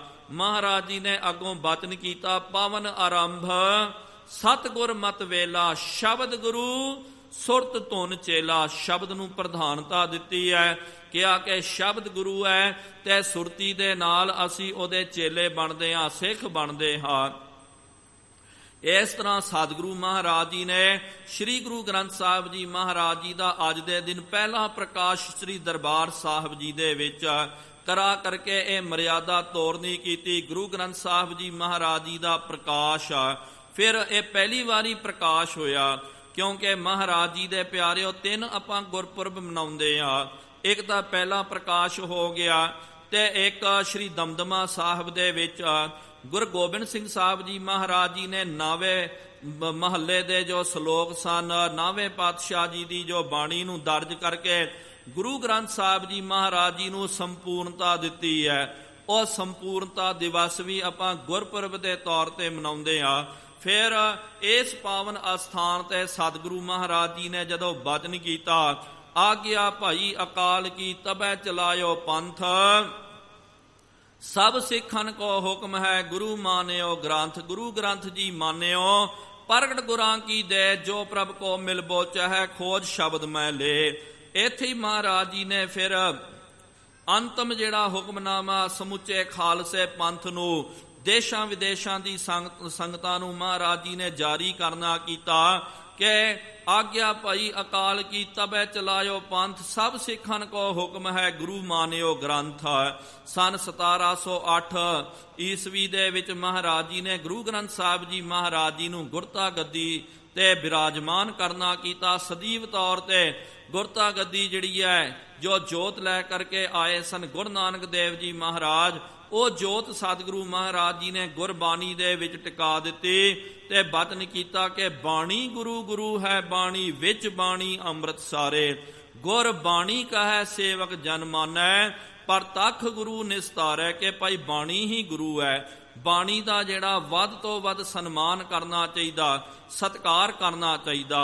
ਸਤਿਗੁਰੂ ਗੁਰੂ ਅਰਜਨ ਦੇਵ ਜੀ ਮਹਾਰਾਜ ਜੀ ਦੇ ਵੇਲੇ ਸਿੱਖਾਂ ਨੇ ਪਿਆਰਿਓ ਬਚਨ ਕਰਨਾ ਕੀਤਾ ਸੀ। ਮਹਾਰਾਜ ਜੀ ਨੂੰ ਬੇਨਤੀ ਕੀਤੀ, ਸਤਿਗੁਰੂ ਸੱਚੇ ਪਾਤਸ਼ਾਹ ਜੀ ਮਹਾਰਾਜ ਆਪ ਜੀ ਹੁਣ ਸਰੀਰ ਕਰਕੇ ਮੌਜੂਦ ਹੋ, ਫਿਰ ਵੀ ਮਹਾਰਾਜ ਆਪ ਜੀ ਗੁਰਬਾਣੀ ਦਾ, ਗੁਰੂ ਗ੍ਰੰਥ ਸਾਹਿਬ ਜੀ ਮਹਾਰਾਜ ਜੀ ਦਾ ਇੰਨਾ ਸਤਿਕਾਰ ਕਿਉਂ ਕਰਦੇ ਹੋ? ਇਹਦਾ ਕੀ ਜਵਾਬ ਹੈ ਮਹਾਰਾਜ, ਇਹਦਾ ਕੀ ਕਾਰਨ ਹੈ? ਤੇ ਸਤਿਗੁਰੂ ਮਹਾਰਾਜ ਜੀ ਨੇ ਕਿਹਾ ਕਿ ਸਤਿਗੁਰ ਕੇਰ ਸਰੀਰ ਹੈ ਜੋ, ਸਭ ਕਾਲ ਸਮੈ ਸਭ ਨਾ ਦਰਸੈ ਹੈ। ਸਤਿਗੁਰੂ ਮਹਾਰਾਜ ਜੀ ਦਾ ਜੋ ਸਰੀਰ ਹੈ ਪਿਆਰਿਓ, ਹਰ ਸਮੇਂ ਦੇ ਵਿੱਚ, ਹਰ ਕਾਲ ਦੇ ਵਿੱਚ ਸਾਰਿਆਂ ਨੂੰ ਮਹਾਰਾਜ ਜੀ ਦੇ ਦਰਸ਼ਨ ਤਾਂ ਨਹੀਂ ਹੋ ਸਕਦੇ ਹਨ, ਕਿਉਂਕਿ ਸਤਿਗੁਰੂ ਮਹਾਰਾਜ ਜਦੋਂ ਅੰਮ੍ਰਿਤਸਰ ਸਾਹਿਬ ਦੇ ਵਿੱਚ ਵਿਰਾਜਮਾਨ ਸਨ ਤੇ ਜਿਹੜੇ ਅੰਮ੍ਰਿਤਸਰ ਸਾਹਿਬ ਦੇ ਜੋ ਸਿੱਖ ਹਨ, ਜਿਹੜੇ ਉੱਥੇ ਜਾ ਕਰਕੇ ਦਰਸ਼ਨ ਕਰ ਸਕਦੇ, ਉਹਨਾਂ ਨੂੰ ਹੀ ਤਾਂ ਸਤਿਗੁਰਾਂ ਦੇ ਦਰਸ਼ਨ ਹੋਣੇ। ਤੇ ਜਿਹੜਾ ਆਨੰਦਪੁਰ ਸਾਹਿਬ ਦੇ ਕੈਨੇਡਾ ਦੇ ਵਿੱਚ ਰਹਿਣ ਵਾਲਾ, ਉਹਨੂੰ ਤਾਂ ਸਤਿਗੁਰੂ ਮਹਾਰਾਜ ਜੀ ਦੇ ਦਰਸ਼ਨ ਨਹੀਂ ਪ੍ਰਾਪਤ ਹੋ ਸਕਦੇ। ਇਸ ਕਰਕੇ ਮਹਾਰਾਜ ਜੀ ਨੇ ਕਿਹਾ, ਗ੍ਰੰਥ ਹਿਰਦਾ ਯਹ ਗੁਰ ਕੋ ਜਾਨੋ, ਊਤਮ ਹੈ ਸਭ ਕਾਲ ਰਹਿ ਹੈ। ਨਾਲ ਸਾਡਾ ਸਰੀਰ ਜਿਹੜਾ ਹੈ ਭਾਈ, ਇਹ ਮਰਨ ਧਰਮ ਹੈ। ਭਾਵੇਂ ਕਿ 10 ਜਾਮਿਆਂ ਦੇ ਵਿੱਚ ਜੋਤ ਵਰਤੀ ਹੈ, ਲੇਕਿਨ 10 ਜਾਮੇ ਪਿਆਰਿਓ ਸਮਾਂ ਪਾ ਕਰਕੇ ਉਹ ਵੀ ਸਮਾ ਗਏ। ਲੇਕਿਨ ਮਹਾਰਾਜ ਜੀ ਨੇ ਕਿਹਾ ਸਰੀਰ ਤਾਂ ਮਰਨ ਧਰਮ ਹੈ, ਖਾਲਸਾ ਜੀ ਸਰੀਰ ਦੇ ਮਗਰ ਨਾ ਲੱਗਣਾ ਕਰੋ। ਅਸਲ ਦੇ ਵਿੱਚ ਗ੍ਰੰਥ ਜਿਹੜਾ ਇਹ ਗੁਰੂ ਕਾ ਹਿਰਦਾ, ਇਹਨੂੰ ਜਾਣਨਾ ਕਰੋ। ਊਤਮ ਹੈ ਸਭ ਕਾਲ ਰਹਿ ਹੈ। ਹਰ ਸਮੇਂ ਹਰ ਕਾਲ ਦੇ ਵਿੱਚ ਹਰ ਥਾਂ ਤੇ ਸ੍ਰੀ ਗੁਰੂ ਗ੍ਰੰਥ ਸਾਹਿਬ ਜੀ ਮਹਾਰਾਜ ਬਾਣੀ ਰਹਿ ਸਕਦੀ ਹੈ। ਭਾਵ ਕਿ ਕਈਆਂ ਦੇ ਕੋਲ ਪਿਆਰਿਓ ਇਹ ਨਾ ਸਮਝਣਾ ਕਰੋ ਕਿ ਮਹਾਰਾਜ ਜੀ ਦਾ ਸਰੂਪ ਆਪ ਜੀ ਨੇ ਰੱਖਿਆ। ਨਹੀਂ ਪਿਆਰਿਓ, ਜੇ ਤੁਹਾਡੇ ਕੋਲ ਇੱਕ ਸ਼ਬਦ ਵੀ ਤੁਹਾਨੂੰ ਗੁਰਬਾਣੀ ਦਾ ਯਾਦ ਹੈ ਤਾਂ ਸਮਝ ਲਿਓ ਸਤਿਗੁਰੂ ਮਹਾਰਾਜ ਤੁਹਾਡੇ ਅੰਗ ਸੰਗ ਹਨ। ਜ਼ਰੂਰੀ ਨਹੀਂ ਹੈ ਕਿ ਭਾਈ ਗੁਰੂ ਗ੍ਰੰਥ ਸਾਹਿਬ ਜੀ ਮਹਾਰਾਜ ਜੀ ਦਾ ਪ੍ਰਕਾਸ਼ ਕਰਨਾ ਘਰ ਦੇ ਵਿੱਚ ਜ਼ਰੂਰੀ ਹੈ। ਨਹੀਂ ਪਿਆਰਿਓ, ਜੇ ਕਰਨਾ ਤੇ ਪੂਰੀ ਚੜ੍ਹਦੀ ਕਲਾ ਦੇ ਵਿੱਚ ਕਰਨਾ ਕਰੋ। ਜੇ ਥਾਂ ਨਹੀਂ ਹੈ, ਐਵੇਂ ਫਿਰ ਆਪਾਂ ਕਈ ਵਾਰੀ ਕਰ ਜਾਂਦੇ ਆ, ਫਿਰ ਉਹ ਤਾਂ ਪਿਆਰਿਓ ਕਈ ਵਾਰੀ ਸਾਡੇ ਤੋਂ ਬੇਦਬੀ ਹੋ ਜਾਂਦੀ ਹੈ। ਇਹਦਾ ਮਤਲਬ ਕਿ ਜਿੱਥੇ ਜਿੱਥੇ ਗੁਰਬਾਣੀ ਹੈ, ਗੁਰਬਾਣੀ ਦੇ ਸ਼ਬਦ ਹੈ, ਜਿਨ੍ਹਾਂ ਨੇ ਕੰਠਸਥ ਕਰਨਾ ਕੀਤਾ, ਜਾਣ ਲਿਓ ਕਿ ਸਤਿਗੁਰੂ ਮਹਾਰਾਜ ਜੀ ਦਾ ਹਿਰਦਾ ਉਹਨਾਂ ਦੇ ਹਿਰਦੇ ਦੇ ਵਿੱਚ ਵਸਦਾ ਹੈ। ਊਤਮ ਹੈ ਸਭ ਕਾਲ ਰਹਿ ਹੈ, ਹਰ ਸਮੇਂ ਹਰ ਕਾਲ। ਕਿਉਂਕਿ ਮਹਾਰਾਜ ਜੀ ਨੂੰ ਆਪਾਂ ਕਹਿੰਦੇ ਆ ਜੁਗੋ ਜੁਗ ਅਟਲ, ਜੁਗਾ ਜੁਗਾਂਤਰਾਂ ਤੱਕ ਪਿਆਰਿਓ ਗੁਰੂ ਗ੍ਰੰਥ ਸਾਹਿਬ ਜੀ ਮਹਾਰਾਜ ਅਟਲ ਹੈ। ਜਦੋਂ ਤੱਕ ਇਹ ਚੰਦ ਤਾਰੇ ਰਹਿਣਗੇ ਉਦੋਂ ਤੱਕ ਗੁਰੂ ਗ੍ਰੰਥ ਸਾਹਿਬ ਜੀ ਮਹਾਰਾਜ ਧੁਰ ਕੀ ਬਾਣੀ ਜਿਹੜੀ ਅਟਲ ਹੈ, ਉਹਨੂੰ ਕੋਈ ਟਲਾ ਨਹੀਂ ਸਕਦਾ। ਤਾਂ ਹੀ ਤਾਂ ਪਿਆਰਿਓ ਆਪਾਂ ਮਹਾਰਾਜ ਜੀ ਦਾ ਪ੍ਰਕਾਸ਼ ਦਿਹਾੜਾ ਮਨਾਉਂਦੇ ਆ, ਗੁਰਤਾ ਗੱਦੀ ਦਿਹਾੜਾ, ਸੰਪੂਰਨਤਾ ਵਾਲਾ ਦਿਹਾੜਾ ਮਨਾਉਂਦੇ। ਲੇਕਿਨ ਸਤਿਗੁਰੂ ਮਹਾਰਾਜ ਗੁਰੂ ਗ੍ਰੰਥ ਸਾਹਿਬ ਜੀ ਮਹਾਰਾਜ ਜੀ ਦਾ ਜੋਤੀ ਜੋਤ ਸਮਾਉਣ ਦਾ ਆਪਾਂ ਪਰਬ ਜਿਹੜਾ ਨਹੀਂ ਮਨਾਉਂਦੇ ਆ, ਕਿਉਂਕਿ ਗੁਰਬਾਣੀ ਨੇ ਜੋਤੀ ਜੋਤ ਥੋੜੀ ਸਮਾਉਣਾ ਹੈ। ਕਿਉਂਕਿ ਗੁਰਬਾਣੀ ਜਿਹੜੀ ਆ ਜੁਗਾਂ ਜੁਗਾਂਤਰਾਂ ਤੱਕ ਅਟਲ ਹੈ। ਗੁਰੂ ਨਾਨਕ ਦੇਵ ਜੀ ਮਹਾਰਾਜ ਜੀ ਦਾ ਆਪਾਂ ਗੁਰਤਾ ਗੱਦੀ ਦਿਹਾੜਾ ਨਹੀਂ ਮਨਾਉਂਦੇ ਆ, ਕਿਉਂਕਿ ਉਹ ਆਦ ਸਤਿਗੁਰੂ ਮਹਾਰਾਜ ਉਹ ਤਾਂ ਦਰਗਾਹ ਤੋਂ ਗੁਰਤਾ ਗੱਦੀ ਲੈ ਕਰਕੇ ਆਏ, ਤੇ ਗੁਰੂ ਗ੍ਰੰਥ ਸਾਹਿਬ ਜੀ ਮਹਾਰਾਜ ਜੀ ਦਾ ਕਦੇ ਵੀ ਕੋਈ ਜੋਤੀ ਜੋਤ ਵਾਲਾ ਗੁਰਪੁਰਬ ਨਹੀਂ ਮਨਾ ਸਕਦਾ, ਕਿਉਂਕਿ ਗੁਰੂ ਗ੍ਰੰਥ ਸਾਹਿਬ ਜੀ ਮਹਾਰਾਜ ਧੁਰ ਕੀ ਬਾਣੀ, ਗੁਰ ਕੀ ਬਾਣੀ ਜਿਹੜੀ ਹੈ ਜੁਗਾ ਜੁਗਾਂਤਰਾਂ ਤੱਕ ਅਟਲ ਹੈ, ਅਟਲ ਹੈ। ਇਸ ਤਰ੍ਹਾਂ ਸ੍ਰੀ ਗੁਰੂ ਅਰਜਨ ਦੇਵ ਜੀ ਮਹਾਰਾਜ ਜੀ ਨੇ ਖਾਲਸੇ ਪੰਥ ਦੇ ਝੋਲੀ ਦੇ ਵਿੱਚ ਇੱਕ ਤਾਂ ਸਾਨੂੰ ਕੇਂਦਰੀ ਅਸਥਾਨ ਦਿੱਤਾ, ਤੇ ਜੋ ਧਰਮ ਗ੍ਰੰਥ ਜਿਹੜਾ ਸ੍ਰੀ ਗੁਰੂ ਗ੍ਰੰਥ ਸਾਹਿਬ ਜੀ ਮਹਾਰਾਜ, ਜੇ ਪਿਆਰਿਓ ਸਤਿਗੁਰੂ ਮਹਾਰਾਜ ਇਹ ਕੰਮ ਨਹੀਂ ਕਰਦੇ ਤੇ ਅੱਜ ਸਿੱਖਾਂ ਦੇ ਵਿੱਚ ਵੀ ਬਹੁਤ ਜ਼ਿਆਦਾ ਭੁਲੇਖੇ। ਅੱਜ ਪਿਆਰਿਓ ਕੋਈ ਕਿੰਤੂ ਪਰੰਤੂ ਜਿਹੜਾ ਸ੍ਰੀ ਗੁਰੂ ਗ੍ਰੰਥ ਸਾਹਿਬ ਜੀ ਮਹਾਰਾਜ ਜੀ ਦੇ ਉੱਤੇ ਨਹੀਂ ਕਰ ਸਕਦਾ, ਕਿਉਂਕਿ ਮਹਾਰਾਜ ਜੀ ਨੇ ਆਪਣੀ ਹਯਾਤੀ ਦੇ ਵਿੱਚ ਬਾਣੀ ਦਾ ਸੰਚੈ ਕਰਨਾ ਕੀਤਾ, ਬਾਣੀ ਦਾ ਸੰਪਾਦਨਾ ਕਰਨੀ ਕੀਤੀ ਹੈ। ਆਪਾਂ ਦੂਜੇ ਮਤਾਂ ਦੇ ਵਿੱਚ ਵੇਖਦੇ ਹਾਂ, ਜੇ ਆਪ ਜੀ ਪਿਆਰਿਓ ਕੁਰਾਨ ਸ਼ਰੀਫ ਦੇ ਬਾਬਤ ਵਿਚਾਰ ਕਰੋ ਤੇ ਬੇਸ਼ੱਕ ਇਹਦੇ ਵਿੱਚ ਕੋਈ ਦੋ ਰਾਹ ਨਹੀਂ ਹੈ, ਮੁਹੰਮਦ ਸਾਹਿਬ ਨੇ ਕੁਰਾਨ ਸ਼ਰੀਫ ਦੀਆਂ ਆਇਤਾਂ ਦਾ ਉਚਾਰਨ ਕਰਨਾ ਕੀਤਾ, ਲੇਕਿਨ ਉਹਨਾਂ ਤੋਂ ਬਾਅਦ ਤਕਰੀਬਨ 50 ਵਰੇ ਤੋਂ ਬਾਅਦ ਉਹਨਾਂ ਦੇ ਜਿਹੜੇ ਅੱਗੇ ਜਿਹੜੇ ਹਨ ਖਲੀਫਾ ਹੋਏ ਹਨ, ਉਹਨਾਂ ਨੇ ਫਿਰ ਮੁਹੰਮਦ ਸਾਹਿਬ ਦੀ ਬਾਣੀ ਨੂੰ ਉਹਨੂੰ ਲੈ ਕਰਕੇ ਉਹਨਾਂ ਨੇ ਕੁਰਾਨ ਸ਼ਰੀਫ ਦੀ ਰਚਨਾ ਕਰ ਜਿਹੜੇ ਹਨ, ਜਦੋਂ ਉਹ ਚਲਾਣਾ ਕਰਕੇ ਕਈ ਸਮਾਂ ਬਾਅਦ ਧੰਮ ਪਦ ਜਿਹੜਾ ਹੈ ਉਹਨਾਂ ਦਾ ਧਾਰਮਿਕ ਗ੍ਰੰਥ ਜਿਹੜਾ ਹੈ ਉਹਦੀ ਰਚਨਾ ਹੋਈ ਹੈ। ਇਸ ਤਰ੍ਹਾਂ ਹੀ ਹਿੰਦੂਆਂ ਦੇ ਵਿੱਚ ਵੀ ਜਿਹੜੇ ਸ਼ਾਸਤਰ ਹਨ, ਪੁਰਾਣ ਆਦਿਕ ਹਨ, ਉਹ ਵੀ ਉਹਨਾਂ ਦੇ ਅਵਤਾਰੀ ਜਦੋਂ ਚੱਲ ਜਾਂਦੇ ਸਰੀਰ ਤੋਂ ਬਾਅਦ, ਉਹ ਤੋਂ ਬਾਅਦ ਫਿਰ ਉਹਨਾਂ ਨੇ ਉਹ ਗ੍ਰੰਥ ਦੀ ਰਚਨਾ ਕਰਨੀ ਕੀਤੀ। ਇਸ ਕਰਕੇ ਪਿਆਰਿਓ ਕਈ ਉਹਨਾਂ ਦੇ ਉੱਤੇ ਕਿੰਤੂ ਪਰੰਤੂ ਕਰਦੇ ਹਨ, ਸ਼ੱਕ ਕਰਦੇ, ਕਿਉਂਕਿ ਉਹਨਾਂ ਦੀ ਹਯਾਤੀ ਦੇ ਵਿੱਚ ਉਹ ਗ੍ਰੰਥ ਜਿਹੜਾ ਹੈ ਉਹ ਮੁਕੰਮਲ ਨਹੀਂ ਹੋਇਆ। ਬਾਅਦ ਦੇ ਵਿੱਚ ਲੋਕਾਂ ਨੇ ਫਿਰ ਉਹ ਗ੍ਰੰਥ ਦੀ ਰਚਨਾ ਕੀਤੀ, ਬਹੁਤ ਸਾਰੀ ਉਹਦੇ ਵਿੱਚ ਮਿਲਾਵਟ ਕਰ ਦਿੱਤੀ ਸੀ।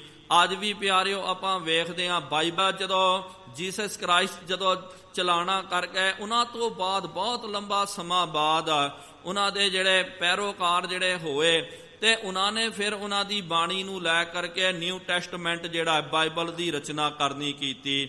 ਉਹਦੇ ਵਿੱਚ ਵੀ ਪਿਆਰਿਓ ਅਨੁਮਾਨ ਅਨੁਸਾਰ ਬਹੁਤ ਸਾਰੀਆਂ ਮਿਲਾਵਟਾਂ ਹਨ, ਲੇਕਿਨ ਗੁਰੂ ਗ੍ਰੰਥ ਸਾਹਿਬ ਜੀ ਮਹਾਰਾਜ ਜੀ ਨੂੰ ਜਦੋਂ ਆਪਾਂ ਪੜ੍ਹਦੇ ਹਾਂ, ਮਹਾਰਾਜ ਜੀ ਦਾ ਇਤਿਹਾਸ ਵਾਚਦੇ ਹਾਂ, ਸਤਿਗੁਰੂ ਮਹਾਰਾਜ ਗੁਰੂ ਅਰਜਨ ਦੇਵ ਜੀ ਮਹਾਰਾਜ ਜੀ ਨੇ ਆਪਣੀ ਹਯਾਤੀ ਦੇ ਵਿੱਚ ਸਤਿਗੁਰੂ ਮਹਾਰਾਜ ਜੀ ਦੇ ਵਿੱਚ ਬਾਣੀ ਨੂੰ ਸ਼ਾਮਲ ਕਰਨਾ ਕੀਤਾ।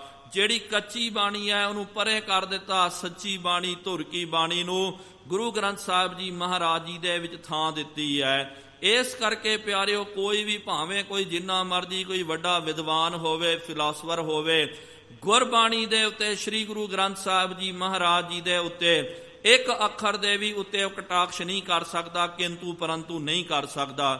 ਜਿਹੜਾ ਵੀ ਪਿਆਰਿਓ ਕਿੰਤੂ ਪਰੰਤੂ ਕਰੇਗਾ ਉਹ ਗੁਰੂ ਦਾ ਸਿੱਖ ਨਹੀਂ ਅਖਵਾਵੇਗਾ, ਉਹ ਗੁਰੂ ਘਰ ਦਾ ਦੋਖੀ ਹੈ, ਕਿਉਂਕਿ ਮਹਾਰਾਜ ਜੀ ਨੇ ਆਪ ਇਹ ਬਾਣੀ ਦੀ ਰਚਨਾ ਕੀਤੀ ਹੈ, ਆਪ ਸ੍ਰੀ ਗੁਰੂ ਗ੍ਰੰਥ ਸਾਹਿਬ ਜੀ ਮਹਾਰਾਜ ਜੀ ਦੀ ਸੰਪਾਦਨਾ ਕਰਕੇ ਇਹਨੂੰ ਮੁਕੰਮਲ ਕਰਨਾ ਕੀਤਾ।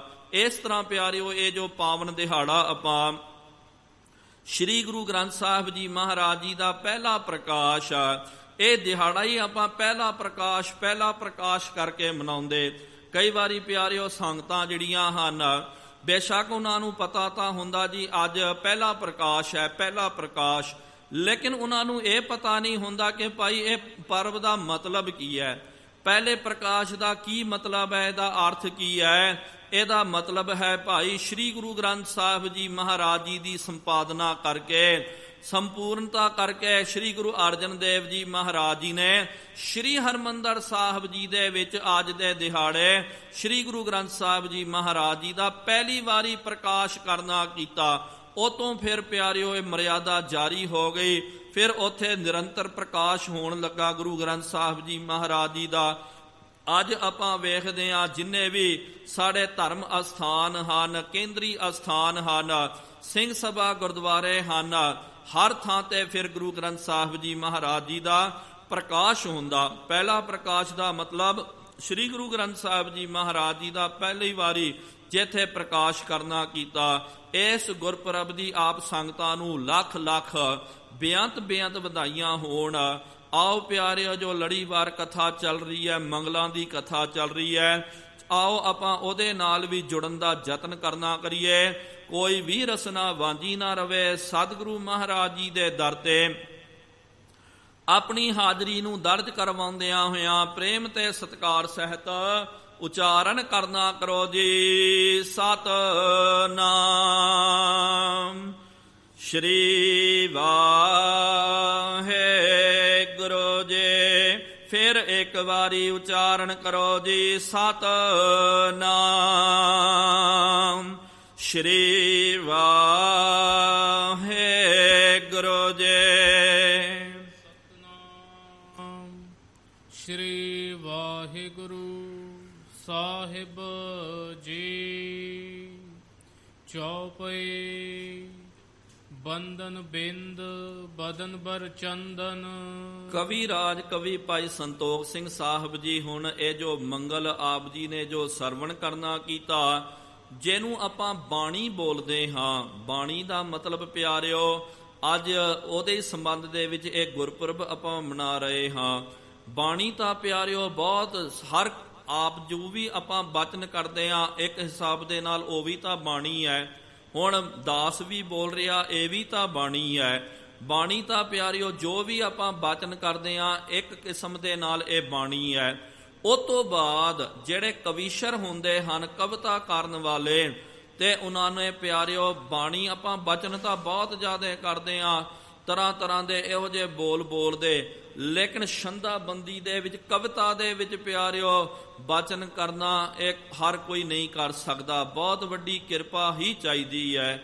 ਤਾਂ ਹੀ ਤਾਂ ਪਿਆਰਿਓ ਇਹ ਗ੍ਰੰਥ ਜਿਹੜੇ ਹਨ, ਇਹ ਆਪਾਂ ਕਵਿਤਾ ਵੀ ਪੜ੍ਹਦੇ ਹਾਂ ਕਵੀ ਰਾਜ ਜੀ ਦੀ, ਤਾਂ ਪਿਆਰਿਓ ਮਨ ਗਦਗਦ ਹੋ ਜਾਂਦਾ। ਕਈ ਲੱਖ ਪਿਆਰਿਓ ਉਹਨਾਂ ਨੇ ਸ਼ਲੋਕ ਉਹਨਾਂ ਨੇ ਸਤਿਗੁਰੂ ਮਹਾਰਾਜ ਜੀ ਦੀ ਉਸਤਤੀ ਦੇ ਵਿੱਚ ਉਚਾਰਨ ਕਰਨਾ ਕੀਤਾ। ਅੱਜ ਪੂਰੀ ਦੁਨੀਆ ਦੇ ਵਿੱਚ, ਵਿਸ਼ਵ ਦੇ ਵਿੱਚ ਜੇ ਆਪਾਂ ਇਹ ਚੀਜ਼ ਦਾ ਰਿਸਰਚ ਕਰਦੇ ਹਾਂ, ਵੇਖਦੇ ਹਾਂ, ਸਭ ਤੋਂ ਵੱਡਾ ਗ੍ਰੰਥ ਕਵਿਤਾ ਦਾ ਗ੍ਰੰਥ, ਇਤਿਹਾਸ ਦਾ ਗ੍ਰੰਥ ਉਹ ਔਰ ਕੋਈ ਨਹੀਂ ਹੈ, ਉਹ ਇਹੀ ਗ੍ਰੰਥ ਹੈ ਜਿਹਦੀ ਕਥਾ ਆਪ ਜੀ ਸਰਵਣ ਕਰ ਰਹੇ ਹੋ। ਗੁਰਪ੍ਰਤਾਪ ਸੂਰਜ ਗ੍ਰੰਥ ਸਭ ਤੋਂ ਵੱਡਾ ਪਿਆਰਿਓ ਦੁਨੀਆ ਦਾ। ਇਹਦਾ ਮਤਲਬ ਕਵਿਤਾ ਦੇ ਵਿੱਚ ਸਭ ਤੋਂ ਵੱਡਾ ਗ੍ਰੰਥ ਹੈ। ਰੋਜ਼ 1 ਘੰਟਾ ਸਵਾ ਘੰਟੇ ਦੇ ਕਰੀਬ ਪਿਆਰਿਓ ਤਖਤ ਸਾਹਿਬ ਜੀ ਦੇ ਵਿੱਚ ਕਥਾ ਹੁੰਦੀ ਹੈ, ਤੇ ਲਗਾਤਾਰ ਜੇ ਆਪਾਂ ਇਹ ਕਥਾ ਕਰੀ ਜਾਈਏ ਤਾਂ ਤਕਰੀਬਨ 5-6 ਸਾਲ ਤੋਂ ਬਾਅਦ ਇਹ ਕਥਾ ਦੀ ਸੰਪੂਰਨਤਾ ਹੁੰਦੀ ਹੈ। ਇੰਨਾ ਵੱਡਾ ਗ੍ਰੰਥ, ਉਹ ਵੀ ਕਵਿਤਾ ਦੇ ਵਿੱਚ। ਬੇਸ਼ੱਕ ਪਿਆਰਿਓ ਕਈ ਵਾਰੀ ਇਤਿਹਾਸ ਦੇ ਵਿੱਚ ਊਣਤਾਈਆਂ ਪ੍ਰਾਪਤ ਹੋ ਜਾਂਦੀਆਂ, ਲੇਕਿਨ ਕੋਈ ਵੀ ਪਿਆਰਿਓ ਵੱਡੇ ਤੋਂ ਵੱਡਾ ਵਿਦਵਾਨ ਫਿਲਾਸਫਰ ਕਵੀ ਜਿਹੜਾ ਹੈ, ਕਵੀ ਰਾਜ ਜੀ ਦੀ ਕਵਿਤਾ ਦੇ ਉੱਤੇ ਕੋਈ ਕਟਾਕਸ਼ ਨਹੀਂ ਕਰ ਸਕਦਾ, ਕਿੰਤੂ ਨਹੀਂ ਕਰ ਸਕਦਾ। ਇਹੋ ਜਿਹੀ ਉਹਨਾਂ ਦੀ ਕਵਿਤਾ ਹੈ। ਤੇ ਇਹ ਕਵਿਤਾ ਵੀ ਰਚਨਾ, ਇਹਨੂੰ ਬਾਣੀ ਬੋਲਦੇ ਹਨ। ਇਹ ਵੀ ਪਿਆਰਿਓ ਬਹੁਤ ਵੱਡੀ ਦਾਤ ਹੁੰਦੀ ਹੈ। ਇਹ ਰੱਬ ਦੀ ਦਾਤ ਹੁੰਦੀ ਹੈ। ਇਹ ਹਰ ਕਿਸੇ ਨੂੰ ਪ੍ਰਾਪਤ ਨਹੀਂ ਹੁੰਦੀ। ਆਪਾਂ ਦੇਖੋ ਕਿੱਥੇ ਕੋਈ ਕਵਿਤਾ, ਕੋਈ 2 ਪੰਕਤੀਆਂ ਨੂੰ ਹੀ ਜੋੜਨਾ, 2 ਜਿਹੜੇ ਹਨ ਪੰਕਤੀਆਂ ਨੂੰ ਹੀ ਜੋੜਨਾ, ਉਹ ਵੀ ਪਿਆਰਿਓ ਇੰਨਾ ਜ਼ਿਆਦਾ ਕਠਿਨ ਹੋ ਜਾਂਦਾ। ਇੰਨਾ ਵੱਡਾ ਗ੍ਰੰਥ ਸਿਰਫ ਇਹ ਗ੍ਰੰਥ ਨਹੀਂ ਹੈ। ਤੇ ਕਵੀ ਰਾਜ ਜੀ ਨੇ ਰਮਾਇਣ ਵੀ ਲਿਖਣਾ ਕੀਤਾ, ਔਰ ਵੀ ਬਹੁਤ ਸਾਰੇ ਗ੍ਰੰਥ ਜਿਹੜੇ ਹਨ। ਤੇ ਦਵਾਈਆਂ ਦਾ ਜਿਹੜਾ ਹੈ ਉਹਨਾਂ ਨੇ ਟੀਕਾ ਵੀਰ ਮ੍ਰਿਗੇਸ਼ ਕਰਕੇ ਇਹ ਉਹਨਾਂ ਨੇ ਟੀਕਾ ਕਰਨਾ ਕੀਤਾ, ਉਹਦੇ ਵਿੱਚ ਪੂਰੀ ਜੜੀ ਬੂਟੀ ਦਾ ਇੰਨਾ ਜ਼ਿਆਦਾ ਗਿਆਨ ਸੀ ਕਵੀ ਰਾਜ ਜੀ ਨੂੰ। ਤੇ ਅਜੋਕੇ ਜ਼ਮਾਨੇ ਦੇ ਵਿੱਚ ਤਾਂ ਪਿਆਰਿਓ ਆਪਾਂ ਜੜੀ ਬੂਟੀਆਂ, ਦਵਾਈਆਂ, ਮੈਡੀਕਲ ਦੇ ਵਿੱਚ ਚੱਲ ਜਾਓ ਤੁਸੀਂ, ਤੇ ਦਵਾਈ ਦਾ ਨਾਮ ਜੇ ਤੁਹਾਨੂੰ ਡਾਕਟਰ ਦੇ ਕੋਲ ਵੀ ਨਹੀਂ ਜਾਣਾ ਤੇ ਮੈਡੀਕਲ ਵਾਲੇ ਨੂੰ ਕਹਿ ਦਿਓ ਭਾਈ ਬੁਖਾਰ ਹੋ ਗਿਆ ਜਾਂ ਆ ਬਿਮਾਰੀ ਹੈ, ਉਹਨੇ ਤੁਹਾਨੂੰ ਦਵਾਈ ਦੇ ਦੇਣੀ ਹੈ। ਲੇਕਿਨ ਪਹਿਲੇ ਜ਼ਮਾਨੇ ਦੇ ਵਿੱਚ ਇਸ ਤਰ੍ਹਾਂ ਨਹੀਂ ਹੋਇਆ ਕਰਦਾ ਸੀ। ਪਹਿਲੇ ਜ਼ਮਾਨੇ ਦੇ ਵਿੱਚ ਦਵਾਈਆਂ ਬਣਾਉਣੀਆਂ ਪੈਂਦੀਆਂ ਸਨ, ਤੇ ਫਿਰ ਜਿਹੜੇ ਹਿਕਮਤੀ ਹੁੰਦੇ ਹਨ ਉਹੀ ਦਵਾਈਆਂ ਬਣਾਉਂਦੇ। ਤੇ ਇਹ ਵੀ ਬਹੁਤ ਵੱਡੀ ਵਿਦਿਆ। ਤੇ ਕਵੀ ਰਾਜ ਜੀ ਨੇ ਉਹਦਾ ਵੀ ਗ੍ਰੰਥ ਲਿਖ ਦਿੱਤਾ ਕਿ ਭਾਈ ਆ ਫਲਾਨੀ ਬਿਮਾਰੀ ਦੇ ਵਿੱਚ ਆ ਚੀਜ਼ਾਂ ਪਾ ਦਿਓ, ਉਹਨੂੰ ਇਸ ਤਰ੍ਹਾਂ ਉਹਦਾ ਜਿਹੜਾ ਰਸਾਇਣ ਕੱਢ ਕੇ ਤੁਸੀਂ ਬੰਦੇ ਨੂੰ ਖਵਾ ਦਿਓ, ਬੰਦਾ ਜਿਹੜਾ ਰਾਜੀ ਹੋ ਜਾਵੇਗਾ। ਅੱਜ ਆਪਾਂ ਵੇਖਦੇ ਹਾਂ ਕਿੰਨੀਆਂ ਫੈਕਟਰੀਆਂ ਹਨ ਜੇ ਦਵਾਈਆਂ ਬਣਾਉਂਦੇ, ਲੇਕਿਨ ਪਹਿਲੇ ਜ਼ਮਾਨੇ ਦੇ ਵਿੱਚ ਇੰਨਾ ਵੱਡਾ ਕੰਮ ਨਹੀਂ ਹੁੰਦਾ, ਕਾਰਖਾਨੇ ਨਹੀਂ ਹੋਇਆ ਕਰਦੇ। ਤੇ ਲੋਕ ਜਿਹੜੇ ਸਿਆਣੇ ਵੈਦ ਹਕੀਮ ਉਹ ਘਰਾਂ ਦੇ ਵਿੱਚ ਹੀ ਦਵਾਈ ਬਣਾਉਂਦੇ ਸਨ। ਤੇ ਜੜੀ ਬੂਟੀਆਂ, ਇਹ ਵੀ ਬਹੁਤ ਵੱਡਾ ਇਲਮ ਹੁੰਦਾ। ਤੇ ਉਹਦੇ ਬਾਬਤ ਵੀ ਕਹਿਣ ਦਾ ਭਾਵ ਬਹੁਤ ਇਹਨਾਂ ਨੇ ਜਿਹੜਾ ਲੇਖਣ ਦੀ ਕਿਰਿਆ ਦੇ ਵਿੱਚ ਸਭ ਤੋਂ ਅੱਗੇ ਰਹੇ ਹਨ। ਤੇ ਇਹਨਾਂ ਨੂੰ ਫਿਰ ਕਵੀ ਰਾਜੀ ਨੂੰ ਚੂਣਾਮਣੀ ਦਾ ਖਿਤਾਬ ਵੀ ਪ੍ਰਾਪਤ ਹੋਇਆ। ਤੇ ਹੁਣ ਇਹ ਬਾਣੀ ਦਾ ਮੰਗਲ ਕਰਦੇ ਹਨ। ਬੰਦਨ ਬਿੰਦ ਬਦਨ ਬਰ ਚੰਦਨ, ਕਹਿੰਦੇ ਕਿ ਮੈਂ ਉਸ ਬਾਣੀ ਦੇ ਉੱਤੇ, ਕਵਿਤਾ ਦੇ ਉੱਤੇ ਮੈਂ ਕਵਿਤਾ ਨੂੰ ਨਮਸਕਾਰ ਕਰਦਾ ਹਾਂ, ਬੰਦਨ ਕਰਦਾ ਹਾਂ। ਤੇ ਜਿਹਦੇ ਬਦਨ ਦੇ ਉੱਤੇ ਇਹ ਉਹ ਅਲੰਕਾਰ ਪੇਸ਼ ਕਰਦੇ, ਜਿਸ ਤਰ੍ਹਾਂ ਬੀਬੀਆਂ ਜਿਹੜੀਆਂ ਹਨ ਆਪਣੇ ਮੱਥੇ ਦੇ ਉੱਤੇ ਬਿੰਦੀ ਲਾਉਂਦੀਆਂ। ਤੇ ਉਹ ਕਹਿੰਦੇ ਇਹ ਚੰਦਰਮਾ ਜਿਹੜਾ ਪੁੰਨਿਆ ਦੀ ਚੰਦਰਮਾ ਜਾਣੋ ਕਿ ਇਹ ਵਿਦਿਆ ਜੋ ਪੜਾਈ ਲਿਖਾਈ ਜੋ ਬਾਣੀ ਦੇ ਉੱਤੇ ਇਹ ਬਿੰਦੀ ਕਰਕੇ ਸ਼ੋਭ ਰਹੀ ਹੈ। ਚੰਦ ਨ ਸਮ ਅਰਬਿੰਦ ਮਨਿੰਦ ਨਾ, ਤੇ ਉਹਦਾ ਮੁਖੜਾ ਜਿਹੜਾ ਬਾਣੀ ਦਾ, ਤੇ ਉਹਦਾ ਇੰਨਾ ਜ਼ਿਆਦਾ ਪ੍ਰਕਾਸ਼ ਹੈ ਬਾਣੀ ਦਾ, ਉਹਦੇ ਵਰਗਾ ਜਿਹੜਾ ਨਾ ਚੰਦਰਮਾ ਹੈ ਨਾ ਕਮਲ ਦਾ ਫੁੱਲ। ਚੰਦਰਮਾ ਦੀ ਵੀ ਪਿਆਰਿਓ ਬੜੀ ਉਸਤਤੀ ਕਰਦੇ ਹਨ, ਕਮਲ ਦਾ ਫੁੱਲ ਵੀ ਜਿਹੜਾ ਬੜਾ ਜਸ ਹੁੰਦਾ। ਲੇਕਿਨ ਵਿਦਿਆ ਦੇ ਅੱਗੇ ਇਹ ਸਾਰੇ ਫੇਲ ਹਨ, ਕਿਉਂਕਿ ਵਿਦਿਆ ਅੱਜ ਵੀ ਆਪਾਂ ਵੇਖਦੇ ਹਾਂ ਜਿਹੜੇ ਵਿਦਵਾਨ ਹੁੰਦੇ ਹਨ, ਜਿਹੜੇ ਪੜ੍ਹੇ ਲਿਖੇ ਦਾਨੇ ਹੁੰਦੇ, ਉਹਨਾਂ ਦਾ ਪਿਆਰਿਓ ਸਾਰਾ ਸੰਸਾਰ ਸਤਿਕਾਰ ਕਰਦਾ।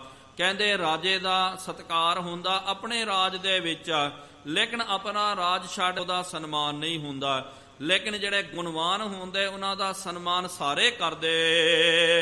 ਨਿੰਦ ਨਾ ਜਹ ਸੁਰ ਕਰ ਅਭਿਨੰਦਨ, ਜਿਹੜਾ ਵੀ ਪਿਆਰਿਓ ਪੜ੍ਹ ਲਿਖ ਲੈਂਦਾ ਸਮਝਦਾਰ ਹੁੰਦਾ ਹੈ, ਵਿਦਿਆ ਵਿਚਾਰੀ ਤਾਂ ਪਰ ਉਪਕਾਰੀ, ਜਿਹੜੇ ਵਿਦਵਾਨ ਕਵੀ ਹੁੰਦੇ ਹਨ ਸਿਆਣੇ ਹੁੰਦੇ, ਉਹਨਾਂ ਦੀ ਕੋਈ ਨਿੰਦਿਆ ਨਹੀਂ ਕਰਦਾ, ਸਾਰੇ ਉਹਨਾਂ ਦਾ ਜਸ ਕਰਦੇ ਹਨ।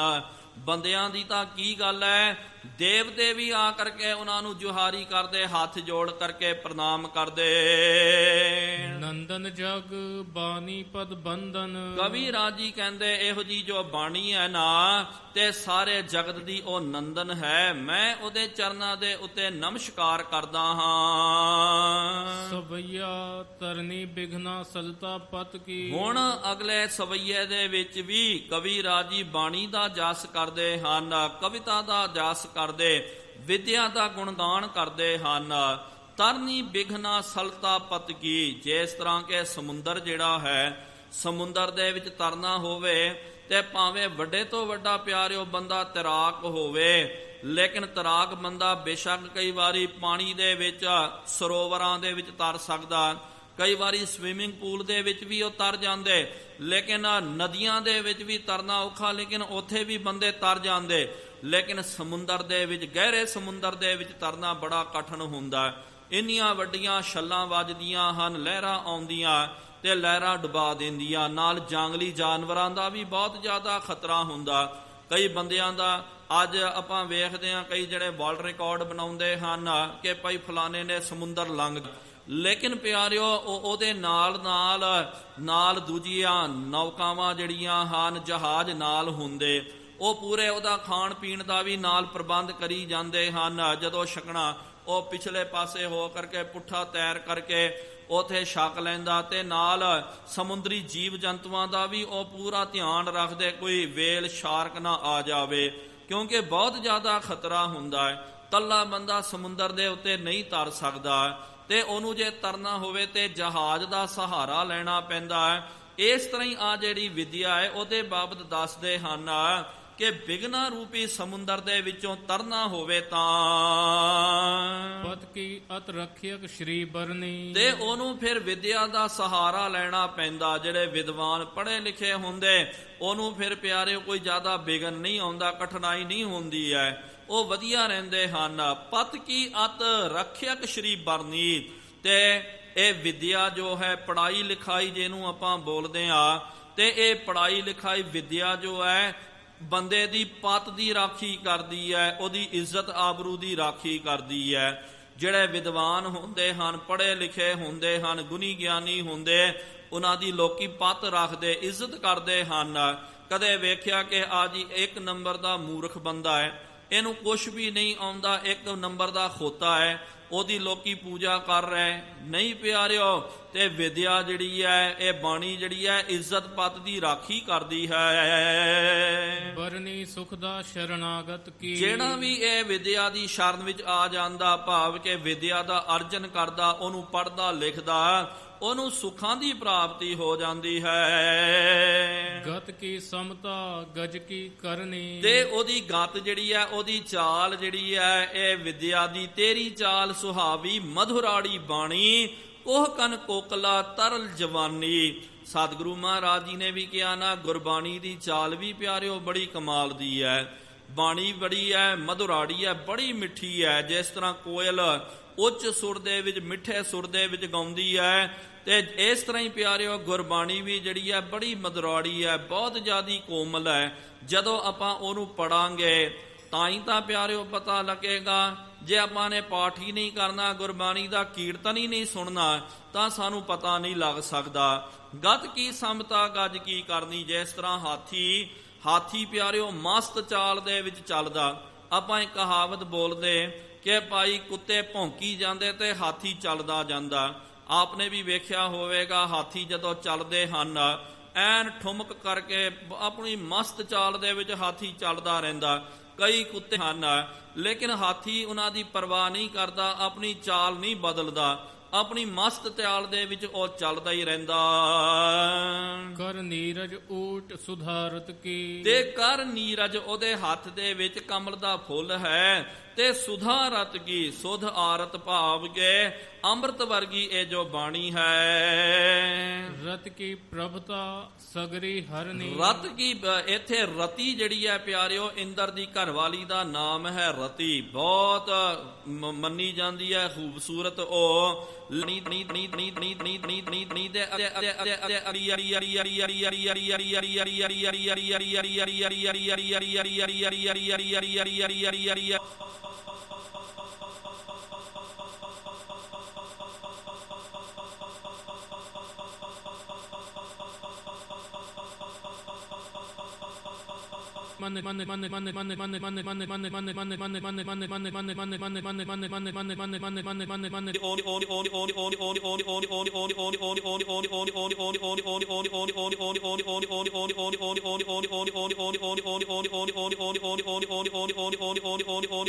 ਉਹਨੂੰ ਵੀ ਕਰ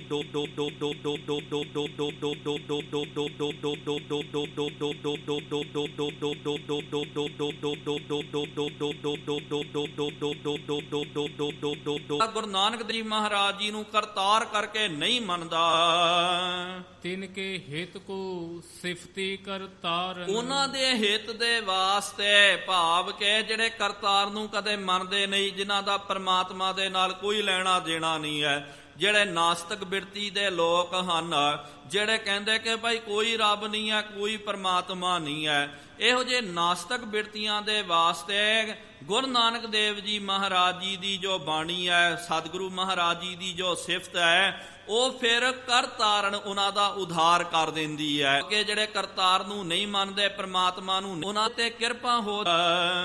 ਕਰਤਾਰਨ ਪਾਪ ਉਤਾਰਨ ਕੋ। ਤੇ ਇਹ ਕਲਯੁਗ ਦੇ ਬਹੁਤ ਜ਼ਿਆਦਾ, ਇੱਥੇ ਫਿਰ ਕਰਤਾਰਣੀ ਦਾ ਮਤਲਬ ਹੈ ਬਹੁਤ ਜ਼ਿਆਦਾ ਪਾਪ। ਇਹ ਬੰਦਿਆਂ ਨੇ ਬਹੁਤ ਜ਼ਿਆਦਾ ਪਾਪ, ਅਣਗਿਣਤ ਪਾਪ ਕਰਨੇ ਕੀਤੇ, ਤੇ ਉਹਨਾਂ ਪਾਪਾਂ ਦੀ ਨਿਵਰਤੀ ਕਰਨ ਵਾਸਤੇ ਗਨ ਦੰਭ ਛਪੈ ਸਵਿਤਾ ਕਰਤਾਰਨ। ਤੇ ਗਨ ਦੰਭ, ਬਹੁਤ ਸਾਰੇ ਦੰਭ ਪਖੰਡ ਜਿਹੜੇ ਹਨ, ਛਪੈ ਜੇ ਆਪਾਂ ਸ਼ੁਭ ਕਰਕੇ ਲੁਕ ਕਰਕੇ ਕਰਦੇ ਆ। ਸਵਿਤਾ ਕਰਤਾਰਨ, ਸਵਿਤਾ ਕਰਤਾਰਨ ਦਾ ਭਾਵ ਕਿ ਜੋ ਬੈਤਰਨੀ ਨਦੀ ਹੈ, ਉਹਨੂੰ ਵੀ ਪਿਆਰਿਓ ਕਰਤਾਰਨ ਕਹਿੰਦੇ ਹਨ। ਉਹਦਾ ਵੀ ਇੱਕ ਅਰਥ ਕਰਤਾਰਨ ਕਰਕੇ ਵੱਜਦਾ। ਤੇ ਆਪਾਂ ਕਹਿੰਦੇ ਕਿ ਭਾਈ ਜਿਹੜਾ ਪਾਪੀ ਮਨੁੱਖ ਜਿਹੜਾ ਹੈ, ਇਹ ਕਿਹਾ ਜਾਂਦਾ ਕਿ ਜਦੋਂ ਪਾਪ ਕਰਦੇ ਨਰਕਾਂ ਨੂੰ ਜਾਂਦੇ, ਤੇ ਬੈਤਰਨੀ ਨਦੀ ਇੱਕ ਵਗਦੀ ਹੈ ਗੰਦਗੀ ਦੇ ਨਾਲ, ਬਹੁਤ ਗੰਦਾ ਉਹਦੇ ਵਿੱਚ ਪਾਣੀ ਹੈ, ਬਹੁਤ ਵੱਡੇ ਵੱਡੇ ਜੀਵ ਜੰਤ, ਮਗਰਮੱਛ ਆਦਿਕ। ਪੁਰਾਣਾ ਦੇ ਵਿੱਚ ਇਹ ਕਥਾ ਆਉਂਦੀ ਹੈ, ਤੇ ਉਹਨੂੰ ਬੈਤਰਨੀ ਨਦੀ ਨੂੰ ਤਰ ਕੇ ਜਾਣਾ ਪੈਂਦਾ। ਉਹਦੇ ਵਿੱਚ ਜੀਵ ਦਾ ਬੜਾ ਨੁਕਸਾਨ ਹੁੰਦਾ। ਤੇ ਇੱਥੇ ਕਵੀ ਰਾਜ ਜੀ ਕਹਿੰਦੇ ਜਿਹੜਾ ਸਤਿਗੁਰੂ ਮਹਾਰਾਜ ਜੀ ਦੇ ਬਾਣੀ ਦਾ ਜਾਪ ਕਰਦਾ ਨਾ, ਉਹਦੇ ਸਾਰੇ ਪਾਪ ਖਤਮ ਹੋ ਜਾਂਦੇ, ਪਖੰਡ ਖਤਮ ਹੋ ਜਾਂਦਾ। ਉਹ ਫਿਰ ਬੈਤਰਨੀ ਨੂੰ ਉਹ ਸਵੱਲਾ ਹੀ ਪਾਰ ਕਰ ਜਾਂਦਾ, ਉਹਨੂੰ ਪਾਰ ਕਰਨ ਦੀ ਲੋੜ ਹੀ ਨਹੀਂ ਪੈਂਦੀ ਆ, ਨਰਕਾਂ ਨੂੰ ਨਹੀਂ, ਉਹ ਤਾਂ ਸਿੱਧਾ ਸਵਰਗਾਂ ਨੂੰ ਜਾਂਦਾ। ਕਰਤਾਰ ਨਿਹਾਰ ਗੁਰੂ ਬਰ ਨਾਨਕ। ਇਸ ਕਰਕੇ ਕਵੀ ਰਾਜ ਜੀ ਅੰਤਲੀ ਪੰਕਤੀ ਦੇ ਵਿੱਚ ਕਹਿੰਦੇ, ਜਿਨ੍ਹਾਂ ਨੇ ਗੁਰੂ ਨਾਨਕ ਦੇਵ ਜੀ ਮਹਾਰਾਜ ਜੀ ਨੂੰ ਕਰਤਾਰ ਕਰਕੇ ਪੂਜਨਾ ਕੀਤਾ, ਜੋਤ ਰੂਪ ਹਰ ਆਪ ਗੁਰੂ ਨਾਨਕ ਕਹਾਇਆ, ਜਿਨ੍ਹਾਂ ਨੇ ਇਹ ਭਾਵਨਾ ਲੈ ਕਰਕੇ ਕਿ ਭਾਈ ਅਪਰੰਪਰ ਪਾਰ ਬ੍ਰਹਮ ਪਰਮੇਸ਼ਰ ਨਾਨਕ ਗੁਰ ਮਿਲਿਆ ਸੋਈ ਜੀਓ, ਜਿਨ੍ਹਾਂ ਨੇ ਅਪਰੰਪਰ ਪਾਰ ਬ੍ਰਹਮ ਪਰਮੇਸ਼ਰ ਕਰਤਾਰ ਕਰਕੇ ਗੁਰੂ ਨਾਨਕ ਦੇਵ ਜੀ ਮਹਾਰਾਜ ਜੀ ਨੂੰ ਪੂਜਨਾ ਕੀਤਾ, ਮੰਨਣਾ ਕੀਤਾ। ਦਾਸ ਉਦਾਹਰਨ ਜਿਉ ਕਰਤਾਰਨ। ਤੇ ਫਿਰ ਸਤਿਗੁਰੂ ਮਹਾਰਾਜ ਫਿਰ ਟਾਲੀ ਜਦੋਂ ਮਾਰਦੇ ਨਾ ਭਾਈ, ਤੁਰੰਤ ਫਿਰ ਸਤਿਗੁਰੂ ਮਹਾਰਾਜ ਜੀ ਰਹਿਣ ਨਹੀਂ ਦਿੰਦੇ ਹਨ। ਤੁਰੰਤ ਇਹੋ ਜਿਹੇ ਸੇਵਾਦਾਰਾਂ ਦਾ, ਦਾਸਾਂ ਦਾ ਸਤਿਗੁਰੂ ਗੁਰੂ ਨਾਨਕ ਦੇਵ ਜੀ ਮਹਾਰਾਜ ਜੀ ਉਧਾਰ ਕਰਦੇ। ਇਨੀਆਂ ਕੋ ਪਿਆਰਿਓ ਬੇਨਤੀਆਂ ਪ੍ਰਵਾਨ ਕਰਿਓ। ਰਹਿੰਦਾ ਜੋ ਪ੍ਰਸੰਗ ਹੈ, ਆਉਣ ਵਾਲੇ ਜੋ ਮੰਗਲ ਹਨ, ਉਹਨਾਂ ਦੀ ਵਿਚਾਰ ਆਪਾਂ ਨੇ ਅਗਲੇ ਦੀਵਾਨਾਂ ਦੇ ਵਿੱਚ ਕਰਨੀ ਹੈ। ਹੁਣ ਇਨੀਆਂ ਕੋ ਬੇਨਤੀਆਂ ਪ੍ਰਵਾਨ ਕਰਿਓ, ਵਿਚਾਰ ਕਰਦੇ ਹਾਂ। ਬਿਆੰਤ ਗਲਤੀਆਂ ਹੋ ਗਈਆਂ ਜੀ, ਉਹ ਮਾਫੀ ਬਖਸ਼ਣੀ ਅੱਗੇ ਤੋਂ ਸਮਤ। ਆਓ ਸਾਰੇ ਗੱਜ ਵੱਜ ਕਰਕੇ ਫਤਿਹ ਬੁਲਾਈਏ। ਵਾਹਿਗੁਰੂ ਜੀ ਕਾ ਖਾਲਸਾ, ਵਾਹਿਗੁਰੂ ਜੀ ਕੀ ਫਤਿਹ। ਹੈ ਅਚੁੱਤ ਹੈ ਪਾਰ ਬ੍ਰਹਮ, ਅਬਨਾਸੀ ਅਗਨਾਸ। ਹੈ ਪੂਰਨ ਹੈ ਸਰਬ ਮੈਂ ਦੁਖ ਭੰਜਨ ਗੁਣ ਦਾਸ। ਹੈ ਸੰਗੀ ਹੈ ਨਿਰੰਕਾਰ, ਹੈ ਨਿਰਗੁਣ ਸਭ ਟੇਕ। ਹੈ ਗੋਬਿੰਦ ਹੈ ਗੁਣ ਨਿਧਾਨ, ਜਾਂ ਕੈ ਸਦਾ ਵਿਵੇਕ। ਹੈ ਅਪਰੰਪਰ ਹਰ ਹਰੇ, ਹੈ ਪੀ ਹੋਵਨਹਾਰ। ਹੈ ਸੰਤਾਂ ਕੈ ਸਦਾ ਸੰਗ, ਨਿਧਾਰਾ ਆਧਾਰ। ਹੈ ਠਾਕੁਰ ਹਉ ਸਰੋ, ਮੈਂ ਨਿਰਗੁਣ ਗੁਣ ਨਹੀਂ ਕੋਏ। ਨਾਨਕ ਦੀਜੈ ਨਾਮਦਾਨ, ਰਾਖਾਂ ਹੀਐ ਪਰੋਏ। ਆਏ ਪ੍ਰਭ ਸ਼ਰਨਾਗਤੀ, ਕਿਰਪਾ ਨਿਧ ਦਿਆਲ। ਏਕ ਅੱਖਰ ਹਰ ਮਨ ਬਸਤ, ਨਾਨਕ ਹੋਤ ਨਿਹਾਲ। ਵਾਹਿਗੁਰੂ ਨਾਮ ਜਹਾਜ ਹੈ, ਚੜ੍ਹੈ ਸੋ ਉਤਰੈ ਪਾਰ। ਜੋ ਸ਼ਰਧਾ ਕਰ ਸੇਵੰਦੇ, ਗੁਰ ਪਾਰ ਉਤਾਰਨ ਹਾਰ। ਕਥਾ ਨਿਤਾ ਪ੍ਰਤ ਹੋ, ਸੁਣਹੁ ਸੋ ਸਿੰਘ ਸੁਜਾਨ। ਨਾਨਕ ਗੁਰੂ ਗੋਬਿੰਦ ਸਿੰਘ ਜੀ, ਸਦਾ ਕਰੈ ਕਲਿਆਣ। ਨਾਨਕ ਗੁਰੂ ਗੋਬਿੰਦ ਸਿੰਘ ਜੀ, ਸਦਾ ਕਰੈ ਕਲਿਆਣ। ਇੱਕ ਓੰਕਾਰ ਸਤਨਾਮ ਕਰਤਾ ਪੁਰਖ ਨਿਰਭਉ ਨਿਰਵੈਰ ਅਕਾਲ ਮੂਰਤ ਅਜੂਨੀ ਸੈਭੰ ਗੁਰ ਪ੍ਰਸਾਦ ਜਪ। ਆਦਿ ਸੱਚ ਜੁਗਾਦ ਸੱਚ ਹੈ ਵੀ ਸੱਚ, ਨਾਨਕ ਹੋਸੀ ਵੀ ਸੱਚ। ਇੱਕ ਓੰਕਾਰ ਸਤਨਾਮ ਕਰਤਾ ਪੁਰਖ ਨਿਰਭਉ ਨਿਰਵੈਰ ਅਕਾਲ ਮੂਰਤ ਅਜੂਨੀ ਸੈਭੰ ਗੁਰ ਪ੍ਰਸਾਦ ਜਪ। ਆਦਿ ਸੱਚ ਜੁਗਾਦ ਸੱਚ ਹੈ ਵੀ ਸੱਚ, ਨਾਨਕ ਹੋਸੀ ਵੀ ਸੱਚ। ਇੱਕ ਓੰਕਾਰ ਸਤਨਾਮ ਕਰਤਾ ਪੁਰਖ ਨਿਰਭਉ ਨਿਰਵੈਰ ਅਕਾਲ ਮੂਰਤ ਅਜੂਨੀ ਸੈਭੰ ਗੁਰ ਪ੍ਰਸਾਦ ਜਪ। ਆਦਿ ਸੱਚ ਜੁਗਾਦ ਸੱਚ ਹੈ ਵੀ ਸੱਚ, ਨਾਨਕ ਹੋਸੀ ਵੀ ਸੱਚ। ਇੱਕ ਓੰਕਾਰ ਸਤਨਾਮ ਕਰਤਾ ਪੁਰਖ ਨਿਰਭਉ ਨਿਰਵੈਰ ਅਕਾਲ ਮੂਰਤ ਅਜੂਨੀ ਸੈਭੰ ਗੁਰ ਪ੍ਰਸਾਦ ਜਪ। ਆਦਿ ਸੱਚ ਜੁਗਾਦ ਸੱਚ ਹੈ ਵੀ ਸੱਚ, ਨਾਨਕ ਹੋਸੀ ਵੀ ਸੱਚ। ਇੱਕ ਓੰਕਾਰ ਸਤਨਾਮ ਕਰਤਾ ਪੁਰਖ ਨਿਰਭਉ ਨਿਰਵੈਰ ਅਕਾਲ ਮੂਰਤ ਅਜੂਨੀ ਸੈਭੰ ਗੁਰ ਪ੍ਰਸਾਦ ਜਪ। ਆਦਿ ਸੱਚ ਜੁਗਾਦ ਸੱਚ ਹੈ ਵੀ ਸੱਚ, ਨਾਨਕ ਹੋਸੀ ਵੀ ਸੱਚ।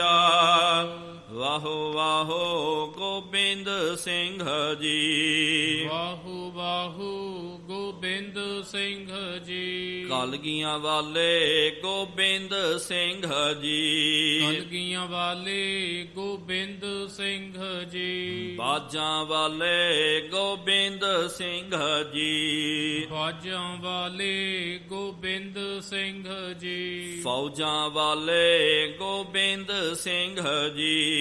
ਫੌਜਾਂ ਵਾਲੇ ਗੋਬਿੰਦ ਸਿੰਘ ਜੀ। ਚੋਜੀ ਪਿਆਰੇ ਗੋਬਿੰਦ ਸਿੰਘ ਜੀ। ਚੋਜੀ ਪਿਆਰੇ ਗੋਬਿੰਦ ਸਿੰਘ ਜੀ। ਵਾਹੋ ਵਾਹੋ ਗੋਬਿੰਦ ਸਿੰਘ ਜੀ। ਵਾਹੂ ਵਾਹੂ ਗੋਬਿੰਦ ਸਿੰਘ ਜੀ। ਵਾਹੋ ਵਾਹੋ ਗੋਬਿੰਦ ਸਿੰਘ ਜੀ। ਵਾਹੂ ਵਾਹੂ ਗੋਬਿੰਦ ਸਿੰਘ ਜੀ। ਧੰਨ ਧੰਨ ਸਾਹਿਬ ਸ੍ਰੀ ਗੁਰੂ ਨਾਨਕ ਦੇਵ ਜੀ ਮਹਾਰਾਜ। ਧੰਨ ਧੰਨ ਸਾਹਿਬ ਸ੍ਰੀ ਗੁਰੂ ਗੋਬਿੰਦ ਸਿੰਘ ਸਾਹਿਬ ਜੀਓ ਮਹਾਰਾਜ। ਧੰਨ ਧੰਨ ਸਾਹਿਬ ਸ੍ਰੀ ਗੁਰੂ ਗ੍ਰੰਥ ਸਾਹਿਬ ਜੀਓ ਮਹਾਰਾਜ। ਆਪ ਜੀ ਦੇ ਪਾਵਨ ਪਵਿੱਤਰ ਅਸਥਾਨ ਤਖਤ ਸੱਚਖੰਡ ਸ੍ਰੀ ਹਜ਼ੂਰ ਸ੍ਰੀ ਅਬਚਲਨਗੜ੍ਹ ਸਾਹਿਬ ਜੀ ਵਿਖੇ ਸ਼ਾਮਾਂ ਦੇ ਦੀਵਾਨ ਸਜਾਏ ਗਏ ਹਨ। ਸਜੇ ਹੋਏ ਪਾਵਨ ਦੀਵਾਨਾਂ ਦੇ ਵਿੱਚ ਗੁਰ ਇਤਿਹਾਸ ਦੀਆਂ ਕਥਾ ਵਿਚਾਰਾਂ ਹੋਈਆਂ। ਕਥਾ ਵਿਚਾਰਾਂ ਕਰਦਿਆਂ ਬੇਅੰਤ ਗਲਤੀਆਂ ਹੋ ਗਈਆਂ ਜੀ, ਉਹ ਮਾਫੀ ਬਖਸ਼ਣੀ ਅੱਗੇ ਤੋਂ ਸਮਤ ਆਈਆਂ ਸੰਗਤਾਂ ਦੀਆਂ ਹਾਜ਼ਰੀਆਂ ਤਿਲ ਫੁੱਲ ਭੇਟਾਵਾਂ ਪ੍ਰਵਾਨ ਕਰਨੀਆਂ। ਜੋ ਜੀ ਆਪ ਜੀ ਕੇ ਦੁਆਰੇ ਆਵੇ ਸੋ ਸਦਾ ਹੀ ਰਾਜੀ ਪ੍ਰਸੰਨ ਜਾਵੇ। ਗੁਰੂ ਨਾਨਕ ਨਾਮ ਚੜ੍ਹਦੀ ਕਲਾ ਤੇਰੇ ਭਾਣੇ ਸਰਬੱਤ ਦਾ ਭਲਾ।